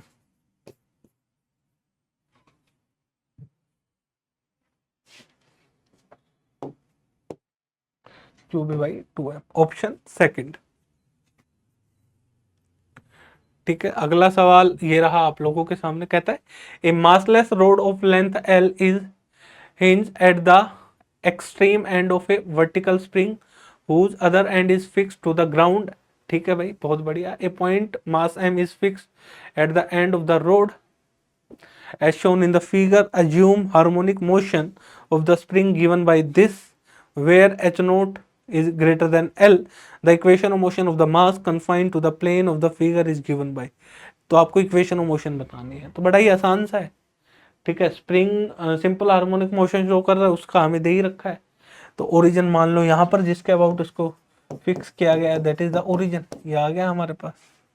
इसी को ओरिजिन ले लो भाई, और तो क्या ही बताए, ठीक है। और ये एच टी हमें दे ही रखा है, ये एंगल थीटा है। तो एक कंपोनेंट, क्योंकि हमें एक काइनेटिक एनर्जी चाहिए, पोटेंशियल एनर्जी चाहिए, तो इसके दो कंपोनेंट बनेंगे हमारे पास। यहाँ पर एल के दो कंपोनेंट बनेंगे, एक तो ये बनेगा और एक ये बनेगा, ठीक है। तो ये क्या बना, एल कोस थीटा, और ये क्या बना, एल साइन थीटा, ठीक है। और ये ले लेते हैं, ये हमने ले लिया, ये वाली जो है that is the x cap, और जो ऊपर की तरफ है वो होगी वाई कैप। एक्स की वैल्यू कितनी आई हमारे पास यहाँ से, x is equal to l cos theta, तो एक्स डॉट कितनी आ जाएगी, क्योंकि काइनेटिक एनर्जी लिखनी है, minus l sine theta theta dot. गलत लिख दिया क्या, x is equal to l sine theta, उल्टा लिख दिया, x is equal to l sine theta, component ये, एक्स के अलोंग कोऑर्डिनेट होंगे ना इसके एक्स और वाई भाई, ओरिजिन से ही। तो ये तो एक्स बन गया और ये वाई बन गया, ठीक है, एल साइन थीटा। तो एक्स डॉट हमारे पास L cos theta, theta dot, फिर लिखो वाई किसके बराबर है हमारे पास एच टी प्लस में एल कोस थीटा, ये हमारे पास वाई है। एस टी की वैल्यू हमें दे ही रखी है, एस टी हमें दे ही रखा है, ये रहा 2h नोट प्लस में 2h नोट प्लस में h naught cos omega t, y dot बताओ, तो आ गया h naught omega sine omega t, ठीक है, साथ ही साथ डॉट माइनस का साइन, ठीक है, वाई डॉट, ये तो जीरो बन गया, एच नोट फिर ओमेगा कोस का माइनस साइन ओमेगा टी, ठीक है, ये आ गया वाई डॉट। इक्वेशन फर्स्ट, ये इक्वेशन सेकंड, तो काइनेटिक एनर्जी लिखो आगे पहले तो, टी यानी काइनेटिक एनर्जी, काइनेटिक एनर्जी हुआ half m x dot square y dot square. तो हमारे पास काइनेटिक एनर्जी कितना आ गया, ये आ गया हाफ एम एक्स डॉट यानी L square cos square theta theta dot square, ये रहा हमारे पास, ठीक है। फिर वाई डॉट लिखो, अब देखो वाई डॉट के अंदर हमने एक और गड़बड़ कर दी, क्या कर दी, एल कोस थीटा हम भूल गए, ठीक है, तो अब इसको भी तो डिफरेंशिएट करना पड़ेगा, तो जीरो ये आ गया एल कोस थीटा का माइनस, ठीक है, L sine theta theta dot, ठीक है, तो इसका स्क्वायर करो पूरे का, पूरे का स्क्वायर करके ओपन करो, तो ओपन करेंगे तो हमारे पास पहली टर्म आ जाएगी, क्या आई h naught square omega square, ठीक है, sine square omega t, sine square omega t plus में फिर हमारे पास सेकंड टर्म है L square sine square theta theta dot square plus में 2 h naught omega L theta dot sine omega t sine theta, आ गया हमारे पास, ठीक है, ए और बी है ना, ये रहा 2h naught omega L theta dot, 2h naught omega L theta dot sine omega t, और ये आ गया हमारे पास दूसरा साइन थीटा, ठीक है, ये आ गया। तो काइनेटिक एनर्जी बेसिकली कितनी आई, हाफ एम, ठीक है, ये रहा एक टर्म हमारे पास, ये रही, तो ये आया L square theta dot square, फिर हमारे पास h naught square omega square sine square omega t, फिर हमारे पास 2h naught omega L theta dot sine omega t sine theta, या that is the kinetic energy. क्या है काइनेटिक एनर्जी, काइनेटिक एनर्जी है तो पोटेंशियल एनर्जी निकालो, तो पोटेंशियल एनर्जी क्या होगी एम जी वाई, तो यानी एम जी वाई की वैल्यू हमें पता ही है, ये रही वाई, ठीक है, 2h note 2h naught plus 2 2h naught plus h naught cos omega T, h naught cos omega t, ठीक है, ये रहा 2h note h naught cos omega t plus L cos theta, plus L cos theta, ठीक है, तो L आ गया हमारे पास टी माइनस बी, तो हमने जब लैग्रेंजियन लिखा आगे, तो एल जो आया वो ये आया half m l square theta dot square, ठीक है, h naught square omega square sine square omega t sine square omega t plus 2h naught omega L theta dot sine omega t, फिर आया sine theta, ये आ गया हमारे पास, ठीक है ना, L square theta dot square h naught square omega square sine square omega t 2h naught omega omega L theta dot sine omega t sine theta, ही आ गया। साथ ही साथ हमें ये वी भी लिखना है, तो माइनस क्या आ जाएगा सारे के सारे term, minus m g 2h naught minus m g h naught cos omega t minus m g l cos theta, m g l cos theta h naught cos omega t, ये आ गया, ठीक है, अब इक्वेशन ऑफ मोशन आपको निकालनी है। तो इक्वेशन ऑफ मोशन आपको कैलकुलेट करनी है। अब देखो इक्वेशन ऑफ मोशन, वेरिएबल हमारा क्या है, हमारे पास थीटा वेरिएबल है, ठीक है ना। तो थीटा की फॉर्म में ही आपको निकालना है। थीटा डबल डॉट आपको दिखाई दे रहा है, तो हम क्या लिखेंगे, d by D t del l by del theta dot minus del l by del theta बराबर 0। ठीक है, तो अब इसमें लिखो भाई d by D t theta dot के रिस्पेक्ट में, थीटा डॉट ये रहा, तो हमारे पास ये आ जाएगा हाफ इंटू में एम एल स्क्वायर इंटू में 2 थीटा डॉट, ये आ गया। फिर थीटा डॉट देखो और कहीं है क्या, थीटा डॉट यहाँ नहीं है हमारे पास, थीटा डॉट इसमें है, ये रही। ठीक है, तो कितना आया, हाफ एम इंटू में 2 h0 omega L theta dot, theta dot का कितना बन गया, 1 बन गया। ठीक है, 2 h0 ओमेगा एल, फिर आया sine omega t sine theta minus del l by del theta, theta dot और कहीं है नहीं, तो del l by del theta, तो ये टर्म हमारे पास ये कितनी होगी, 0, फिर माइनस 0, ये आपको थीटा के रिस्पेक्ट में, ये थीटा ये रहा, plus m g l cos theta का साइन थीटा, और साथ ही साथ माइनस का आ जाएगा बराबर 0। अब फिर से करो, 2 से 2 कट गया, m l square theta double dot plus में हमारे पास यहाँ पे फिर से करो, ठीक है, टी के रिस्पेक्ट में करना है, 2 से 2 कट गया, एम हमारे पास देखो जरा, हमने कहीं गड़बड़ ना कर देखो,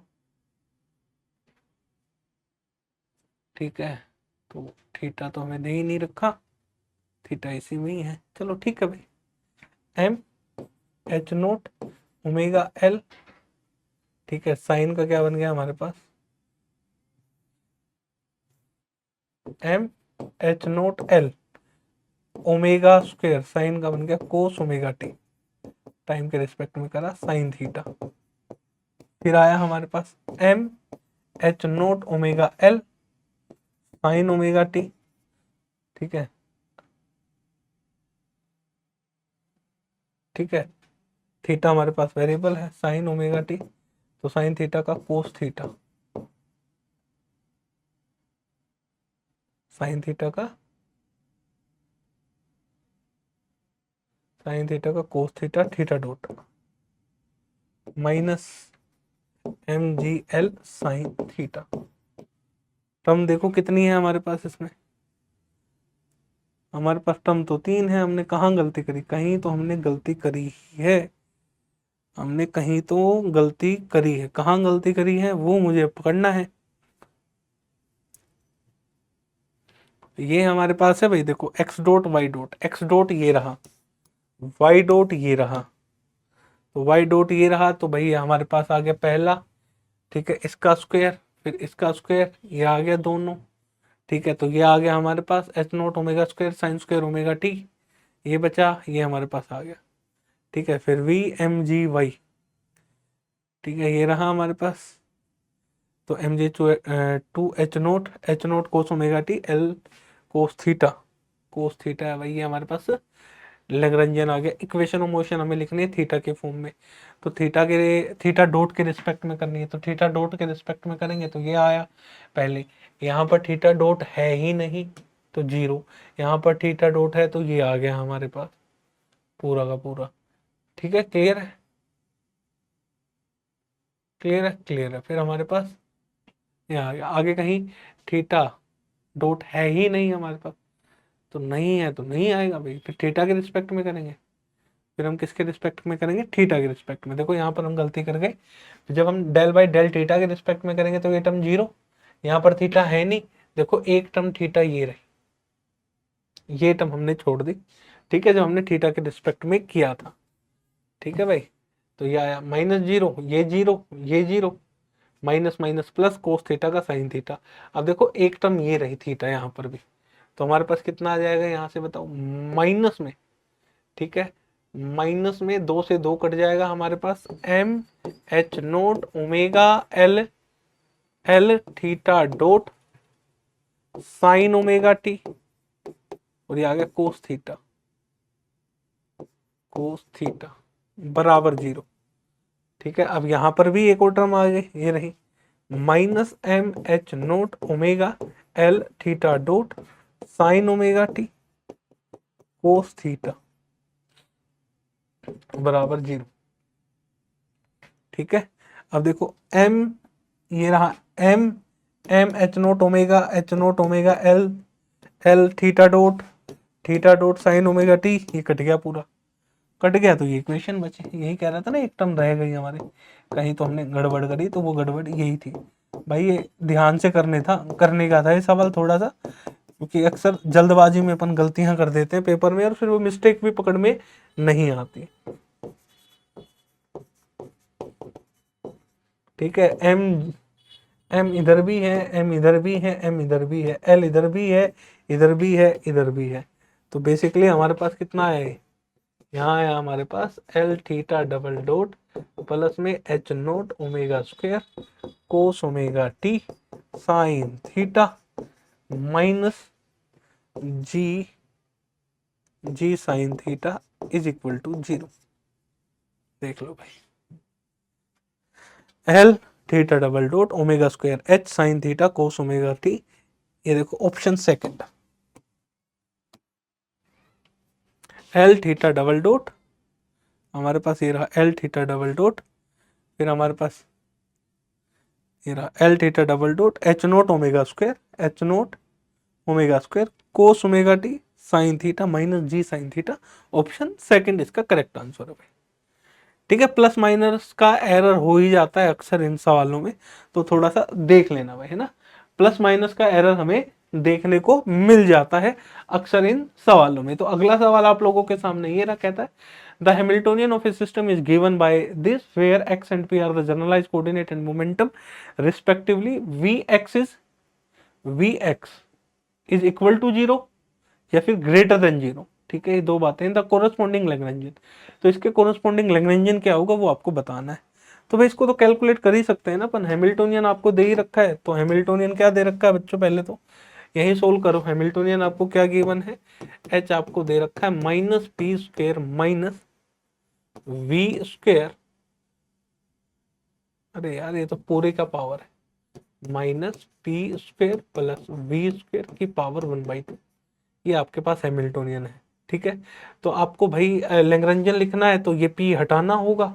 तो पी हम कैसे हटाएंगे भाई, पी हम कैसे हटाएंगे, हम क्या लिखते हैं भाई बताओ, del H upon del p किसके बराबर है, एक्स डॉट के बराबर है।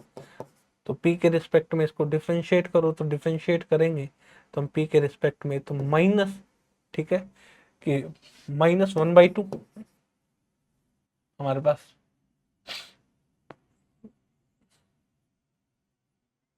फिर 1 करेंगे -1, तो नीचे आ गया ये p square plus v square की पावर 1/2 इंटू में, फिर अंदर का करेंगे तो 2p बराबर एक्स डॉट, ये आ गया हमारे पास।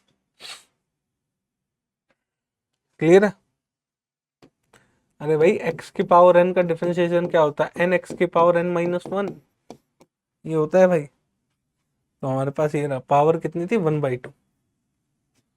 क्लियर है, क्लियर है, तो भाई 2 से 2 कट गया हमारे पास, तो कितना बचा -p पी स्क्वेयर जमा वी स्क्वेयर और इसकी पावर 1/2 बराबर एक्स डॉट। तो दोनों तरफ आप क्या कर लो भाई, स्क्वेयर कर लो, है ना, दोनों तरफ आप स्क्वेयर ले लो, क्योंकि पी की वैल्यू चाहिए हमें, तो दोनों तरफ स्क्वेयर ले लेते हैं, तो पी स्क्वेयर। ठीक है, ये बचा p square plus v square और इसकी पावर 1/2, ये एक्स डॉट स्क्वेयर, ये बचेगा हमारे पास। दोनों तरफ हमने स्क्वायर ले लिया, टेकिंग स्क्वायर बोथ साइड, है ना। तो पी स्क्वायर वी स्क्वायर बराबर एक्स डॉट स्क्वायर, तो इसको सिंप्लीफाई कर लो भाई, पी स्क्वायर हमारे पास x dot square p square v square, तो p square x dot square p square x dot square v square, तो हमारे पास पी स्क्वायर की वैल्यू आ गई 1 माइनस एक्स डॉट स्क्वायर, ये आ गया हमारे पास minus x dot square x dot square v square, ये आ गया। तो हमारे पास पी स्क्वायर की वैल्यू कितनी आई, ये आई x dot square v square 1 minus x dot square, ये आ गया। अब p की वैल्यू आपको निकालनी है, तो x dot v 1 minus x dot square, that is the p। आगे चलते हैं, देखो जरा। तो हमारे पास आई गई p की वैल्यू। अच्छा, लैग्रेंजियन क्या होगा हमारे पास, summation of x dot p minus h, ठीक है। तो l इजिकल टू, है ना, समीशन एक्स डॉट की वैल्यू हमने निकाली थी क्या, तो एक्स डॉट हमारे पास क्या आई थी, ये रही, that is the x dot. अगर हम बात करें एक्स डॉट की वैल्यू, तो ये रही एक्स डॉट की वैल्यू। तो ये एक्स डॉट की वैल्यू पुट कर देंगे हम यहाँ पर पुट कर देंगे एक्स डॉट की वैल्यू। तो जब एक्स डॉट की वैल्यू पुट करेंगे तो माइनस पी स्क्वायर, ठीक है। अरे समीशन क्यों आएगा, एक ही है ना, वेरिएबल एक ही है, x dot P minus H. तो हमारे पास एक्स डॉट की वैल्यू ये रही माइनस पी स्क्वायर जमा वी स्क्वायर और इसकी पावर 1/2 और इसकी पावर 1/2, ठीक है। माइनस में एच हमें दे रखा है तो प्लस हो गया पी स्क्वायर वी स्क्वायर और इसकी पावर 1/2 और इसकी भी पावर 1/2 ये दे रखा हमारे पास, ठीक है भाई। तो एल बेसिकली क्या आ जाएगा, यहाँ से एलसीएम ले लो तो माइनस पी स्क्वायर, ये पावर 1/2 ये पावर 1/2, तो ये क्या बन गया हमारे पास, पी स्क्वायर जमा v square divided by p square जमा वी स्क्वायर की पावर 1/2। ये प्लस माइनस कट गया, एल आ गया वी स्क्वायर पी स्क्वायर जमा वी स्क्वायर और इसके पावर 1/2। लेकिन लैग्रेंजियन किसका फंक्शन होता है, पोजीशन वेलोसिटी का फंक्शन होता है। तो हमें यहाँ पे पोजीशन और वेलोसिटी की फॉर्म में लाना है, यानी मोमेंटम बेसिकली हमें हटाना है। तो मोमेंटम हटाने के लिए हम क्या करेंगे, यहाँ पर ये रहा v square divided by p square. P की वैल्यू हमने अभी निकाली ही थी, ये रही पी, ये वैल्यू पुट कर देंगे एक्स डॉट वी, ठीक है। यानी यहाँ आया एक्स डॉट का स्क्वायर वी का square divided bye 1 minus x dot square है ना पी स्क्वायर, तो उसका स्क्वायर कर देंगे तो ये आ गया प्लस में वी स्क्वायर और इसकी पावर 1/2। तो इसको सिंप्लीफाई कर लो, वी स्क्वायर हमारे पास, तो x dot square v square plus में v square minus x dot square v square और इसकी power 1 minus x dot square और इसका पूरे का अंडर रूट, ठीक है भाई। तो ये से ये कट गया, हमारे पास एल कितना आ गया, ये आ गया वी स्क्वायर, ये आ गया v square 1 minus x dot का स्क्वायर और इसकी पावर 1/2। तो हम क्या लिखेंगे, वी स्क्वायर वी, ठीक है, under root 1 minus x dot का स्क्वायर। तो ये आ गया हमारे पास वी स्क्वायर, ठीक है, इनटू में 1 minus x dot square divided by v. तो लैग्रेंजियन कितना आ गया, ये आ गया वी 1 माइनस एक्स डॉट का square, that is the Lagrangian. Basically ये हमारे पास लैग्रेंजियन निकल कर आया भाई, ठीक है। तो ऑप्शन देख लो कौन सा मैच कर रहा है हमारे पास, ठीक है। ये रहा ऑप्शन थर्ड हमारा मैच कर रहा है भाई, ठीक है, क्लियर है। तो v x is equal to this, ये आ गया हमारे पास, है ना, ठीक है बच्चों, क्लियर है। तो आज का सेशन इसी के साथ अपन यहीं एंड करते हैं। बाकी अपन, ठीक है, अपन ने PYQ देख लिए, सॉरी, जो इस बार जो क्वेश्चन आए हैं, बहुत सारे क्वेश्चन आज अपन ने इस क्लास में डिस्कस करे हैं। तो इसी के साथ आज के सेशन को यहीं एंड करते हैं। बाकी और भी इंटरेस्टिंग से क्वेश्चन आने वाले सेशंस में मैं आपके सामने लाता रहूँगा। पढ़ते रहें, मेहनत करते रहें। आज के लिए इतना ही। जय हिंद, जय भारत।